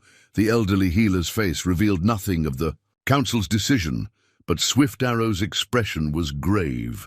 "Council has decided," he said without preamble, settling cross-legged near the sisters. "Too dangerous for you to remain with the tribe through winter. Too dangerous to send you to Fort Laramie, where questions wait." Charlotte felt her chest tighten. "Then what is to become of us?" Swift Arrow exchanged glances with White Sage, who, nodded encouragement. "I will take you to a place between worlds," he continued. "Trading post run by a man named Joseph Blackwood, former mountain man who married a crow woman, lives by its own rules, respects both ways." "How far?" Emily asked. "Practically 6 days' journey north and west, hidden valley near Bighorn Mountains." Swift Arrow's voice softened slightly. "Blackwood trades with many tribes, few white men, keeps secrets well. You stay through winter, decide your next path when spring comes." The plan made practical sense. A trading post operated by someone who straddled cultural boundaries offered a safe haven without endangering the tribe. Yet Charlotte felt an unexpected pang at the prospect of leaving the community that had become, against all odds, a kind of home. "When do we leave?" she asked, already calculating what preparations would be necessary. 3 days, Swift Arrow replied. "Time enough to gather supplies, prepare for the journey." He hesitated briefly before adding, "I return to tribe after reaching Blackwoods. Must help with winter camp move." Of course, Charlotte thought, suppressing a flicker of disappointment. Swift Arrow's responsibilities to his people took precedence over 2 women who had already received extraordinary assistance from the tribe. "We understand," she assured him. "You've done more than enough." White Sage spoke then, her weathered hands gesturing as she addressed Emily directly in Kiowa. Though Charlotte's language skills had improved, she caught only fragments of the elderly healer's rapid speech. "She says I must gather many medicines. Before we depart," Emily translated, "she will teach me final preparations tomorrow, special remedies for winter ailments." Her voice carried pride at the healer's continued investment in her education, despite their imminent departure.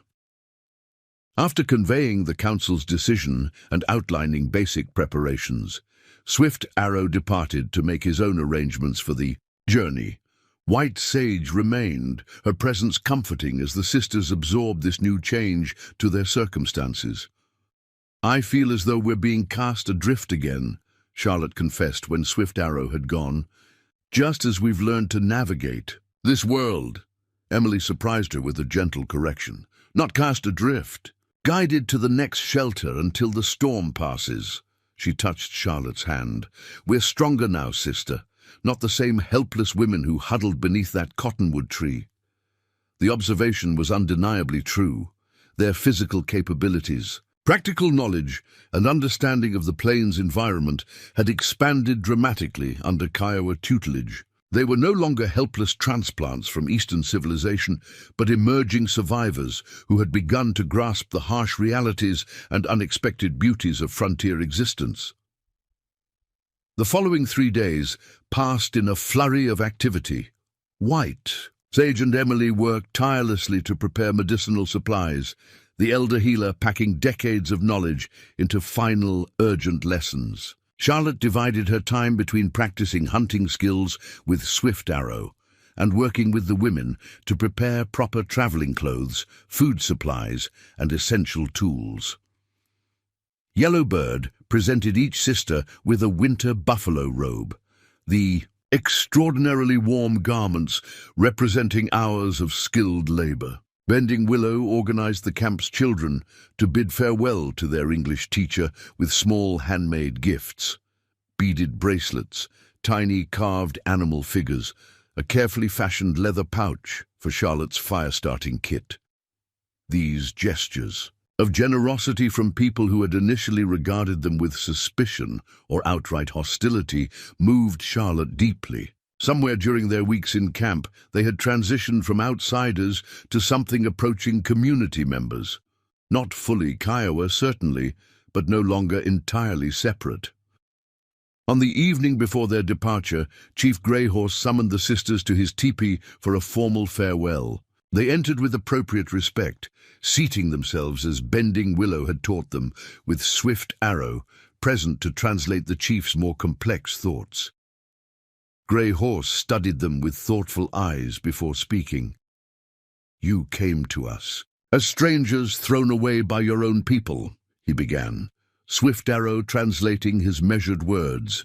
"You leave as friends who have learned our ways with good hearts." The chief reached for two small objects wrapped in soft hide. "These belong to my daughters, who now live in the spirit world," he continued, presenting one to each sister. "They would be pleased to know they travel with women of courage." Charlotte carefully unwrapped her gift, a beautifully crafted knife with a bone handle and leather sheath. Emily received a medicine pouch decorated with intricate quill work, designed to be worn around the neck. "Protection for difficult journeys," Grey Horse explained. "Blade guards your body, medicine guards your spirit." "We're deeply honored," Charlotte replied. Knowing the gifts represented far more than practical tools, they symbolized a connection that transcended cultural barriers. The chief nodded acknowledgement, then continued with unexpected directness. "Word has reached us that soldiers search for white women reportedly taken by Kiowa." His expression hardened slightly. "Story spreads that we attacked a wagon train, killed men, stole women." Charlotte felt a familiar anger rise at Warren Mitchell's calculated lie. "That's not what happened," she stated firmly. "We'll tell the truth whenever we can." Grey Horse raised a hand in a calming gesture. "A truth walks slowly on crooked paths. Lies ride fast horses." His weathered face revealed decades of experience with this reality. "When the time comes that you must speak to white authorities, remember that your words affect more than your own future." The responsibility implicit in this statement weighed heavily on Charlotte. Their account of abandonment, if believed, might exonerate the Kiowa from false accusations. Yet the same account would expose Warren Mitchell's treachery, potentially provoking a powerful man to eliminate witnesses who threatened his reputation and freedom. "We'll be careful," she promised. "We owe your people a debt we can never fully repay." Grey Horse's expression softened slightly. "No debt between those who recognize shared humanity," he said, echoing a sentiment Charlotte had heard from others. In the camp, "Remember what you have seen here when others speak of Kiowa as savages." "We will," Emily assured him, her voice carrying the quiet conviction that had emerged during their time among the tribe. "Your people have taught us what true civilization means." The chief seemed satisfied with this response. After sharing a ceremonial pipe with Swift Arrow, he formally concluded the audience, placing a hand briefly on each sister's head in a gesture of blessing before they departed. Outside, stars blazed across the prairie sky with remarkable clarity, the Milky Way a luminous river of light above the darkened camp. Charlotte paused to absorb the scene. The circle of tipis, the glowing embers of cooking fires, the soft sounds of family conversations drifting through the cool evening air. For all its initial strangeness, this place had become significant to her in ways Philadelphia never had. "I'll miss this," she admitted as they walked back to White Sage's teepee. "The sky, especially. I never really looked at stars before coming west." Emily nodded, understanding. "We've learned to see differently here. Not just stars, but people too." Dawn broke crisp and clear on their departure day. Swift Arrow arrived at White Sage's teepee leading 3 horses, his own dappled grey, and 2 sturdy paints laden with supplies. "You ride today," he informed the sisters. "Long journey ahead. Better to save strength." Charlotte eyed the horses with apprehension. Though she had learned much during their time with the Kiowa, horseback riding had not been among her acquired skills. The animal's size and power remained intimidating to someone raised in city streets and drawing rooms.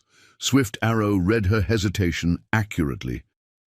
"Paint with white nose is gentle," he assured her. "Follows well, startles seldom. Good horse for beginning rider." With his patient instruction, Charlotte managed to mount without embarrassing herself completely. Emily, who had occasionally assisted White Sage on plant-gathering excursions on horseback, seemed more comfortable with the process. The entire camp gathered to witness their departure. White Sage presented Emily with a final gift, her own medicine bag containing rare herbs and ingredients. Yellowbird embraced each sister with surprising warmth before stepping back to stand beside her daughters.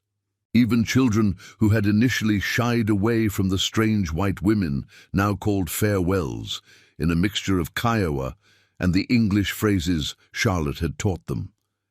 As they rode from camp, Charlotte felt a complex surge of emotions: gratitude for the extraordinary kindness they had received, anxiety about the journey ahead, and an unexpected sadness at leaving what had become, against all odds, a community where they had found acceptance. Swift Arrow led them northward at a steady pace, selecting routes that avoided known settlement paths and military roads. He rode slightly ahead, his posture alert, eyes constantly scanning the horizon for potential threats or game animals. Charlotte gradually adjusted to the rhythm of horseback travel, her initial tension easing as hours passed without mishap. They made camp that evening in a sheltered ravine beside a small spring. Swift Arrow demonstrated efficient methods for establishing a secure campsite with minimal visibility, skills the sisters would need when traveling alone in future. Charlotte noted how he selected a position that offered both natural protection and escape routes, with water access and adequate grazing for the horses. As they sat beside a carefully shielded fire, eating a simple meal of dried meat and corn, cakes prepared by Yellowbird, Emily voiced a question that had lingered unspoken. Will we ever see the tribe again after winter passes? Swift Arrow considered this thoughtfully, his profile strong against the firelight. Future holds many paths, he replied, characteristically philosophical. Kiowa must move farther north. As white settlements spread, Blackwood's trading post stands between worlds. After a moment he added, perhaps summer trading season paths cross again. Charlotte recognized the diplomatic response for what it was. Neither false hope nor definitive farewell. The reality of frontier life made long-term promises impossible, particularly between people whose worlds were increasingly in conflict. For 5 days, they traveled through changing landscapes, from the open prairie to increasingly rugged terrain as they approached the foothills of the Bighorn Mountains. Swift Arrow supplemented their provisions with fresh game, rabbits snared at night, a young deer taken with remarkable precision on their 3rd day. He included the sisters in each aspect of the hunting process, reinforcing the skills they would need for winter survival. Charlotte found herself watching Swift Arrow with growing admiration as he navigated this challenging journey. His competence in meeting each obstacle, a flooded stream crossing, an unexpected autumn snowstorm on their 4th night, signs of unfamiliar riders that necessitated a careful detour, reflected a lifetime of acquired wisdom about this harsh but beautiful country. Beyond his practical skills, she had come to appreciate his deeper qualities, the thoughtful intelligence behind his decisions, the balanced perspective that acknowledged both culture's strengths and failings, the quiet dignity with which he faced an uncertain future for his people. On their 6th day of travel, they crested a ridge overlooking a hidden valley nestled between protective mountain slopes. A small creek wound through meadows where horses grazed peacefully. Near the valley's center stood several log structures, a substantial main building surrounded by smaller outbuildings and corrals. Smoke rose from the larger structure's stone chimney, curling against the backdrop of pine-covered slopes. "Blackwoods," Swift Arrow announced, satisfaction evident in his voice. "Safe place." As they descended toward the trading post, Charlotte noted the unique character of the settlement. Unlike military outposts with their rigid formations or typical trading establishments with their utilitarian designs, Blackwoods resembled a harmonious blend of frontier practicality and native aesthetics. A traditional medicine wheel had been constructed near the main building, and several smaller structures showed clear indigenous influence in their construction. They were halfway down the slope when the trading post's door opened. A tall figure emerged, a white man with a full beard streaked with gray, dressed in buckskins adorned with crow beadwork. Behind him came a native woman wrapped in a bright trade blanket, her bearing regal despite her advancing years. Swift Arrow raised a hand in greeting, receiving a similar gesture in return. As they approached the final distance, Charlotte could see the man more clearly. Perhaps 60 years old, his weathered face marked by numerous scars and the deep lines of someone who had spent decades in the elements. Despite his rough appearance, his eyes held an alert intelligence and unexpected warmth. "Swift Arrow, you old wolf," the man called in a deep voice roughened by years and perhaps too much whiskey in his younger days. "Wasn't expecting you till first snow." "Circumstances changed, Joseph," Swift Arrow replied as they reached the trading post yard.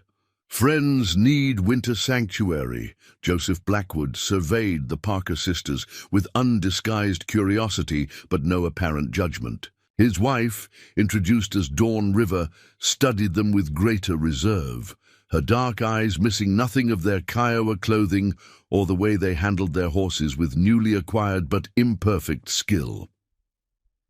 After dismounting, Swift Arrow explained their situation in a mixture of English and Crow language that Charlotte couldn't follow completely. Blackwood listened intently, occasionally asking clarifying questions, while Dawn River remained silent, her expression revealing nothing of her thoughts. When Swift Arrow concluded his explanation, Blackwood turned to the sisters. "So, ladies, seems you've had yourselves quite the adventure," he said, his frontier directness refreshing after weeks of more circumspect Kiowa communication. "Thrown off a wagon train, rescued by Kiowa, and now caught between worlds with the U.S. cavalry, potentially looking for you." He shook his head with a sardonic smile. "Just another season on the frontier." Charlotte appreciated his matter-of-fact approach. "We understand if sheltering us presents complications for your trading business," she said. "We're willing to work in exchange for lodging." Blackwood waved away her concerns. "Dawn River and I have been complications to polite society for 30 years, he replied, with a glance of affection toward his wife. "2 more won't make much difference." His expression grew more serious. "Besides, any friend of Swift Arrow's deserves consideration." "Man saved my scalp twice over the years," Dawn River finally spoke, her English accented but precise. "We have a small cabin behind the trading post, used for special guests. You stay there." She examined Emily with particular interest, noting the medicine pouch from White Sage. "You heal?" Emily nodded. "I'm learning. White Sage taught me many remedies." Something like approval flickered across Dawn River's face. "Good. Many sicknesses in winter need helping hands." With practical matters settled, Blackwood invited them into the main building for a proper meal, the first they'd had at a table since leaving Philadelphia. The trading post's interior revealed Blackwood's unique position in frontier society. Traditional native crafts shared space with manufactured goods from eastern cities. Books lined one wall, evidence of intellectual interests rarely found at remote trading establishments. Comfortable furniture reflected both Western and indigenous influences, creating a space that somehow bridged the divided worlds. As they shared a hearty stew prepared by Dawn River, Blackwood regaled them with the story of his own unusual journey. From Philadelphia merchant's son to mountain man, from solitary trapper to husband of a Crow chief's daughter, from wanderer to established trader respected by multiple tribes and tolerated by military authorities who valued his intelligence about regional conditions. "Most folks pick a world and stick to it," he observed, refilling Swift Arrow's coffee cup with the casual familiarity of long acquaintance. "White or Indian, settler or native, civilization or wilderness. Never understood that thinking myself. Good and bad in all ways of living." His philosophy clearly explained the unique atmosphere of his trading post, a genuine middle ground where various cultures could meet without one necessarily dominating others. For the Parker sisters, it represented an unexpected third option. beyond returning to white society or remaining permanently with a native tribe. As evening approached, Swift Arrow announced that he would depart at dawn the following day. "Must rejoin the tribe before they leave summer grounds," he explained. "Long journey north before snow comes." Charlotte felt a surprising pang at this confirmation of his imminent departure. Over the months since their rescue, Swift Arrow had transformed from mysterious savior to valued teacher to something more complex, a bridge between worlds, a constant in their uncertain existence, a friend whose judgment and character she had come to trust implicitly. "Will we see you again?" she asked, as they stepped outside to check on the horses, the question slipping out before propriety could restrain it. Swift Arrow gazed toward the mountains, now gilded with sunset light. "Spring brings many changes," he said, characteristically indirect. "Kiowa trading parties sometimes visit Blackwoods when streams run full with snowmelt." It wasn't a promise, but it offered a possibility. One Charlotte found herself hoping would materialize. Swift Arrow turned to face her directly, his expression more open than usual. "You have a strong heart," he said simply. "Found a path when others would surrender. Learned new ways when old ways failed." A rare smile softened his features. "Parker sisters not forgotten by Kiowa while winter moon crosses sky." The words carried meaning beyond their surface, an acknowledgement of connection that transcended their different origins and the coming separation. As twilight deepened over Blackwood's trading post, Charlotte realized they had indeed found their third path, neither returning to a society that had betrayed them, nor remaining where their presence endangered others, but establishing themselves in this unique middle ground until circumstances revealed their next direction. Emily joined them, her expression serene despite the day's fatigue. "Dawn River has shown me our cabin," she reported. "It's small but sound, with a proper fireplace and furnishings." She glanced between Charlotte and Swift Arrow, sensing the undercurrents of their conversation. "We'll be comfortable here while winter passes." As darkness claimed the valley and the first stars appeared above the mountain ridges, the Parker sisters stood with Swift Arrow outside Blackwood's trading post, their extraordinary journey having brought them to yet another unexpected juncture. Whatever challenges winter might bring, they faced them now not as helpless victims, but as women, transformed by survival, carrying knowledge from two worlds and the strength forged by bridging the divide between them. Winter descended upon the Bighorn Valley with fierce intensity. By mid-November, snow blanketed the trading post grounds, transforming Blackwood's settlement into an isolated haven cut off from the wider world. Within days of Swift Arrow's departure, mountain passes had become impassable, sealing the Parker sisters into their new sanctuary until spring thaws. The small cabin behind the main trading post had become their home. Charlotte had added Kiowa touches to the interior. Woven mats on the plank floors, carefully arranged medicine bundles Emily had prepared with White Sage's teachings, a buffalo hide painting depicting their smoke signal rescue, the dancing fawn, had given them as a parting gift. These elements transformed the simple structure from mere shelter into a space that honored their extraordinary journey. Life at the trading post quickly fell into sustainable rhythms. Emily spent much of her time with Dawn River, whose knowledge of medicinal plants complemented what she had learned from White Sage. Together, they processed healing herbs gathered before the snows, preparing remedies for the ailments that inevitably accompanied winter's confinement. Charlotte divided her days between practical tasks and unexpected intellectual pursuits. Joseph Blackwood's surprising library provided reading material she had thought forever left behind in Philadelphia. Philosophy, history, natural sciences, even poetry and novels brought west at great expense. In exchange for access to these treasures, Charlotte organized the traders' chaotic business records and correspondence, applying her educated background to bringing order to years of haphazard documentation. Never seen my ledgers looking so respectable, Blackwood commented one evening in late December as Charlotte completed a careful inventory of his trading stock. Dawn River says your sister has similar gifts with her medicines. Everything labeled and arranged, so even a blind man could find what he needs.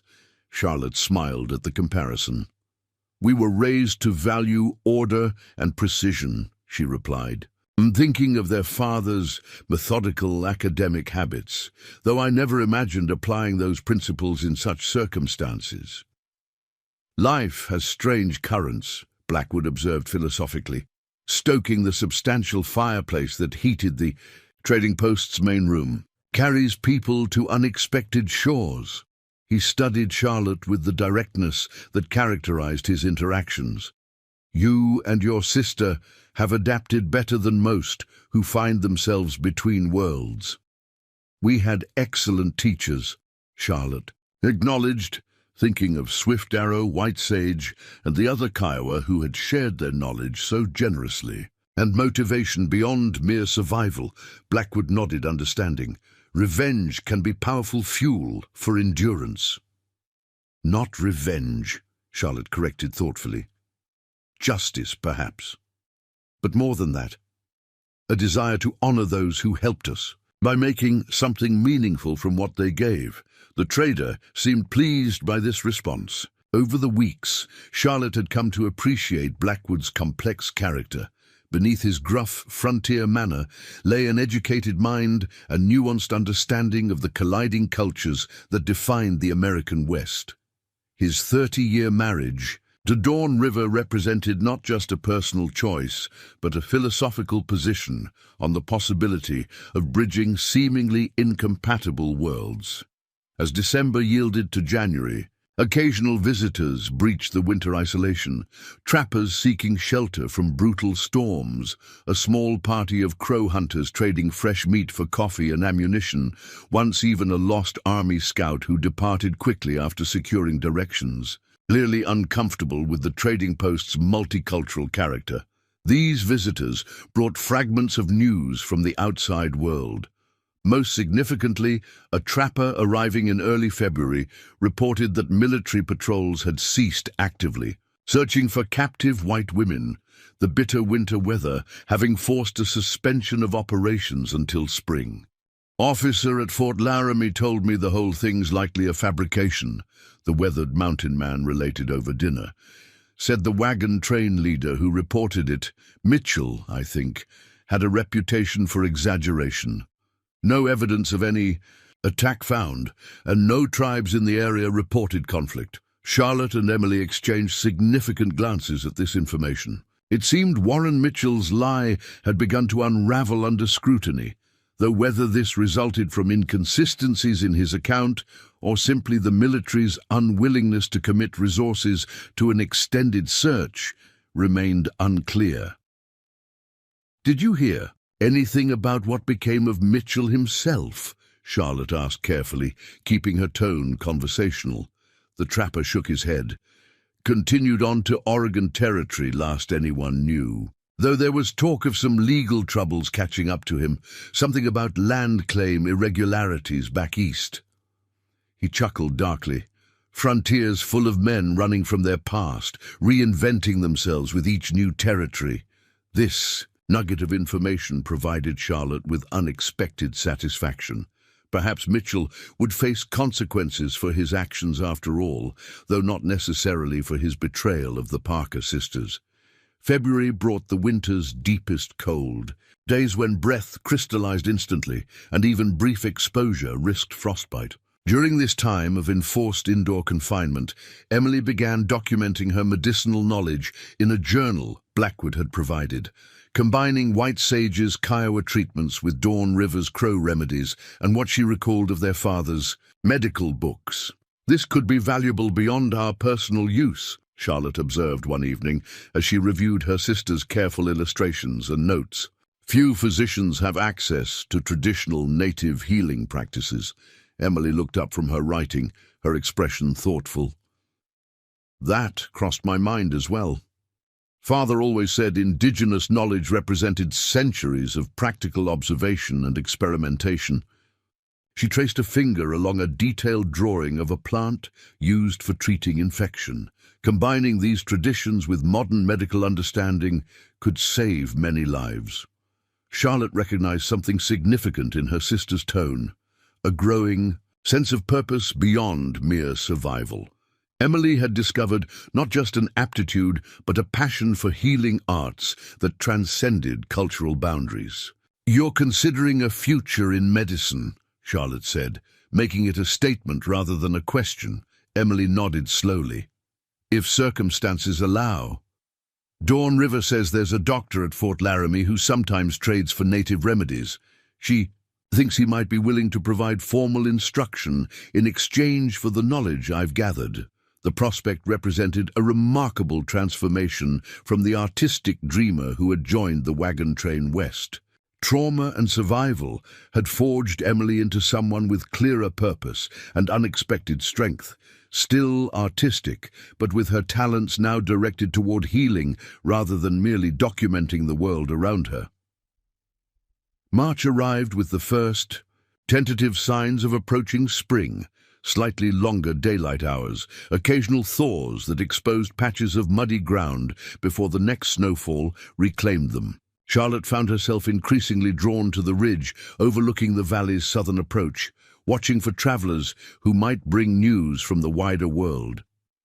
Dawn River joined her during one such vigil, the older woman's quiet presence, comforting as they gazed across the snow-covered landscape together.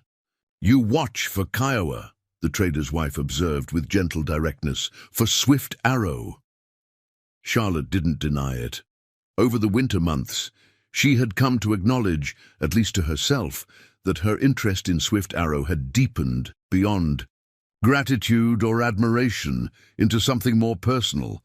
Whether such feelings could or should be acted upon remained an open question, but she had stopped pretending they didn't exist. "The Kiowa winter camp was far north," she said, neither confirming nor contradicting Dawn River's observation. "I wonder how they fared during such a harsh season." "Swift Arrow is a strong leader, skilled hunter," Dawn River replied, with the pragmatism of someone who had witnessed many frontier winters. "Kiowa people survive hardship for many generations. They endure." Charlotte appreciated the older woman's matter-of-fact reassurance. During their months at the trading post, Dawn River had evolved from a reserved observer to something approaching a mentor, offering cultural insights, practical wisdom, and occasionally uncomfortable truths with equal directness. "When spring truly arrives, Joseph and I travel to rendezvous at Fort Laramie," Dawn River continued. "Trading parties from many tribes gather there. Information flows like spring rivers." She gave Charlotte a significant look.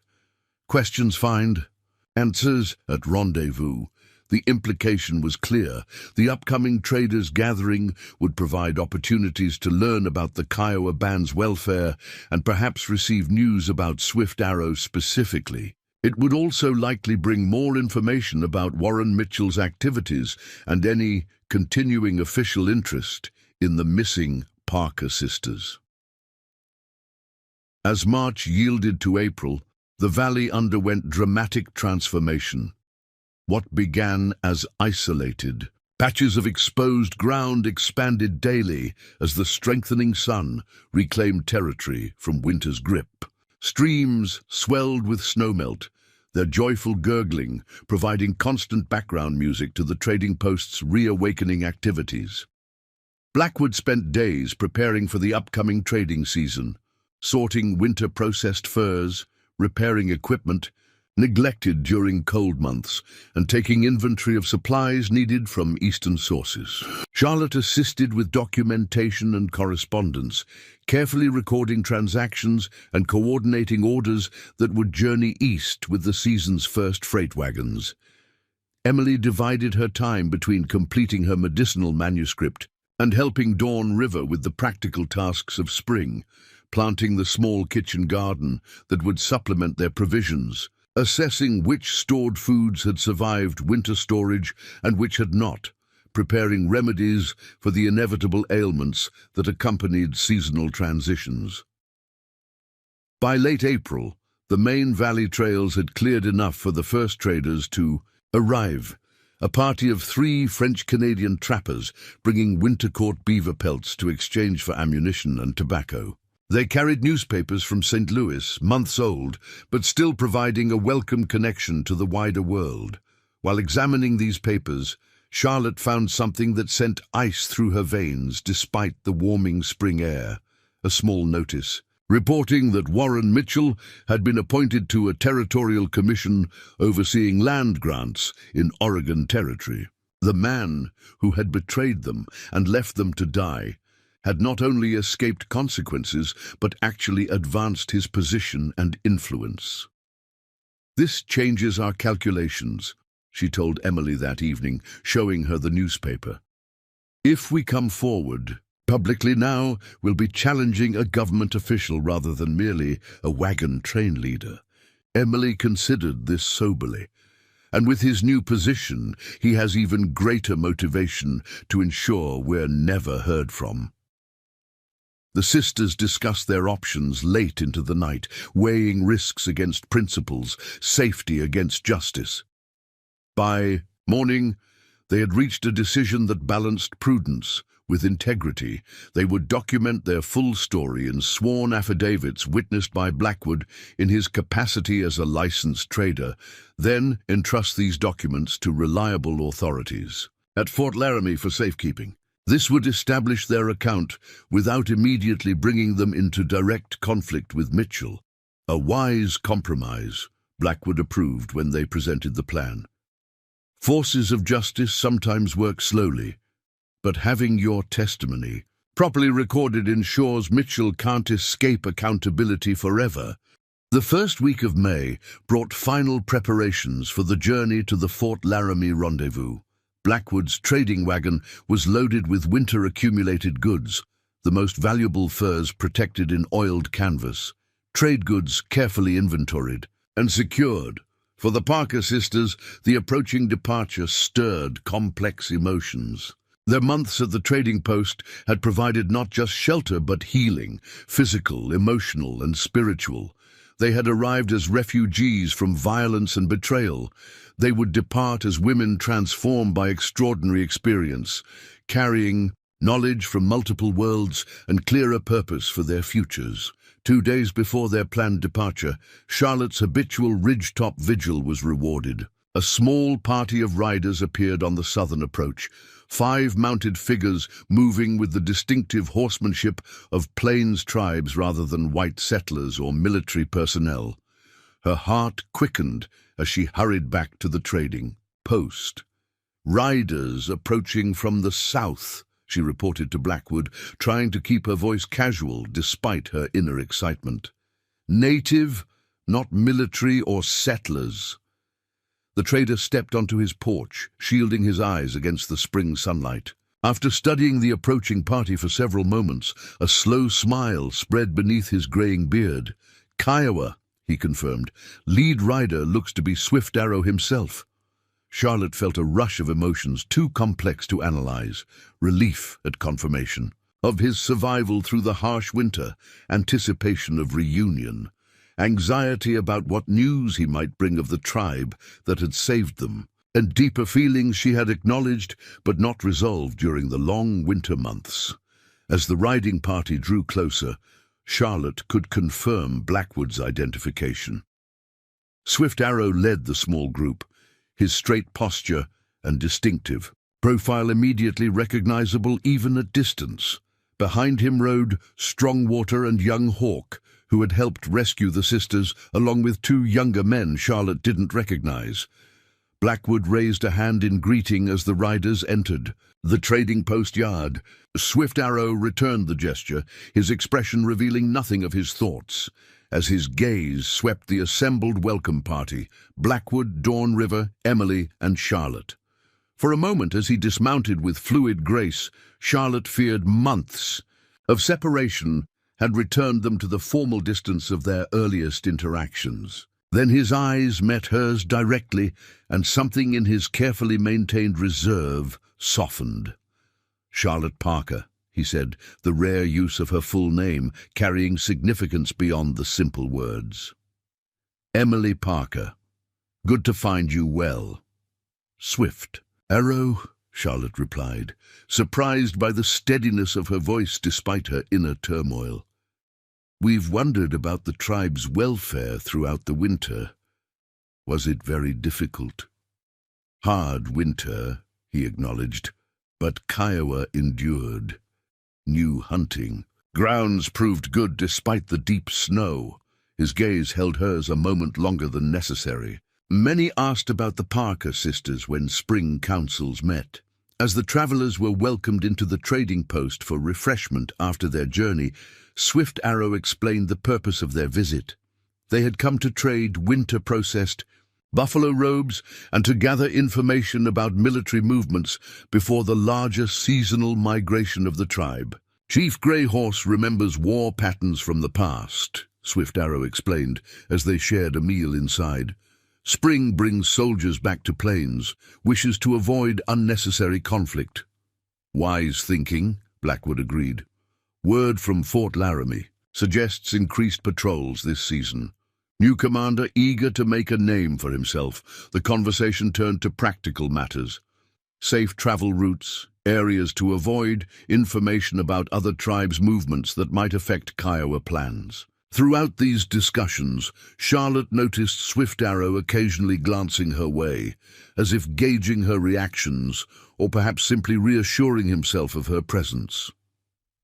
As evening approached, Emily tactfully engaged the other Kiowa warriors in conversation about medicinal practices in their winter camp, allowing Charlotte and Swift Arrow a moment of relative privacy on the trading post's porch. "We prepare for journey to Fort Laramie," Charlotte told him, watching the sunset paint. "The valley in golden light. Emily has hopes of studying with a doctor there, combining what she learned from White Sage with formal medical training." Swift Arrow nodded approval. "Good path. Bridges worlds with healing knowledge. And I've been considering possibilities as well," Charlotte continued, gathering courage to share thoughts that had developed during the winter months. "Blackwood has connections with a newspaper in St. Louis. They need correspondents who understand frontier realities beyond common stereotypes." "You would write truth of both worlds," Swift Arrow observed, understanding the significance immediately. "Important work, when many spread lies for their own gain." The simple validation of her emerging plan meant more coming from him than it might have from anyone else. Swift Arrow had witnessed her at her most vulnerable and her most determined. His assessment carried the weight of that shared experience. "What path opens for Kiowa people?" she asked, turning the conversation to his future.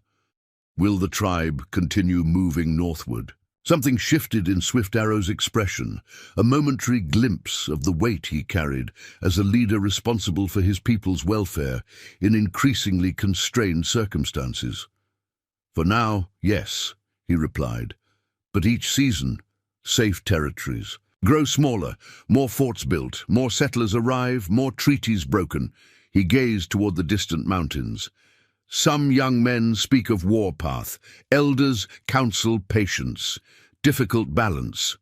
Charlotte heard the burden in his words, the impossible position of trying to guide his people through forces largely beyond their control. Whether through violence or accommodation, the traditional Kiowa way of life faced existential threats from the unstoppable tide of westward expansion. "I wish I had words of comfort," she said softly. "Something beyond empty assurances." Swift Arrow's expression softened again. "Truth between friends needs no cushion of false words." After a moment he added, "Seeing Parker sisters strong and purposeful brings its own comfort. Proves good can come even from dangerous times." As twilight deepened over Blackwood's trading post, Charlotte realized they had indeed come full circle. From the desperate smoke signal that had first connected their lives to this moment of quiet. Conversation as equals, each carrying hard-won wisdom from their shared journey. The future remained uncertain for both, filled with challenges neither could fully anticipate, yet somehow less daunting for having witnessed each other's courage in facing the unknown. The following morning brought practical planning for the different journeys about to commence.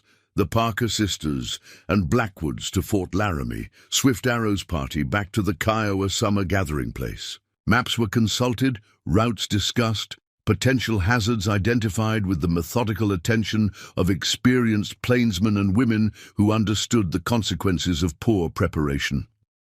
As the day drew to a close, Swift Arrow sought Charlotte out once more, finding her at her familiar ridgetop vantage point, watching the sunset paint the western sky in spectacular hues. "We leave at dawn," he said, joining her at a respectful distance. "Return to tribe with information gathered here." Charlotte nodded, accepting the reality of their diverging paths, while noting that he hadn't said a final farewell. Fort Laramie. "Trading season lasts until late summer," she observed carefully. "Many tribes gather there." Swift Arrow turned to face her directly, his expression more open than she had ever seen it. "Kiowa will send trading party. I will lead it." The simple statement carried weight beyond its practical meaning. Perhaps trails cross again when summer stands high. "I would welcome that," Charlotte replied with equal directness. They stood in companionable silence as the final light faded from the sky, stars emerging in the darkening vault above. So much remained unspoken between them, possibilities neither could fully articulate given the vast cultural divides and practical realities that separated their worlds. Yet in that moment of shared quietude, something significant passed between them. An acknowledgement that whatever the future held, the connection forged through their extraordinary journey had permanently altered both their lives. Dawn broke clear and cold over Blackwood's trading post. Two parties prepared for departure in the growing light, Swift Arrow's Kiowa riders heading south to rejoin their tribe, the trading post wagon bound for Fort Laramie to the southeast. As final preparations were made, Charlotte found herself standing beside Emily, watching Swift Arrow secure provisions to his horse with practiced efficiency. "Whatever happens at Fort Laramie," Emily said softly, "we've come further than anyone could have expected when we were left beneath that cottonwood tree." Charlotte nodded, thinking of all they had endured and learned since that desperate day. Skills acquired, perspectives transformed, strength discovered within themselves they hadn't known existed. The smoke signal that seemed our last hope brought more than just immediate rescue, she observed. It connected us to an entirely different understanding of this country and our place within it. As the two parties finally separated at the valley's edge, taking different trails toward distinct futures, Charlotte turned in her saddle for one final look at the rider who had altered the course of their lives. Swift Arrow raised his hand in farewell, silhouetted against the morning sky. Not a permanent goodbye, but an acknowledgement that while their paths might diverge, the connection between them remained unbroken. The Parker sisters rode toward Fort Laramie with clear purpose, not as victims seeking justice alone, but as witnesses to a more complex truth than either their former society or their Kiowa rescuers could fully comprehend. They carried with them the rare perspective of those who had truly crossed between worlds, finding humanity and cruelty, wisdom and folly on both sides of a divide few had meaningfully bridged. Whatever challenges awaited, whether confronting Warren Mitchell's deceptions, establishing new lives in a changing frontier, or navigating the complex cultural currents of a nation still defining itself, they faced them not as the vulnerable women who had been cast aside, but as survivors whose extraordinary journey had revealed strength they would carry forward into all the unwritten chapters yet to come. Up next, you've got two more standout stories right on your screen. If this one hits the mark, you won't want to pass these up. Just click and check them. Out. And don't forget to subscribe and turn on the notification bell so you don't miss any upload from us.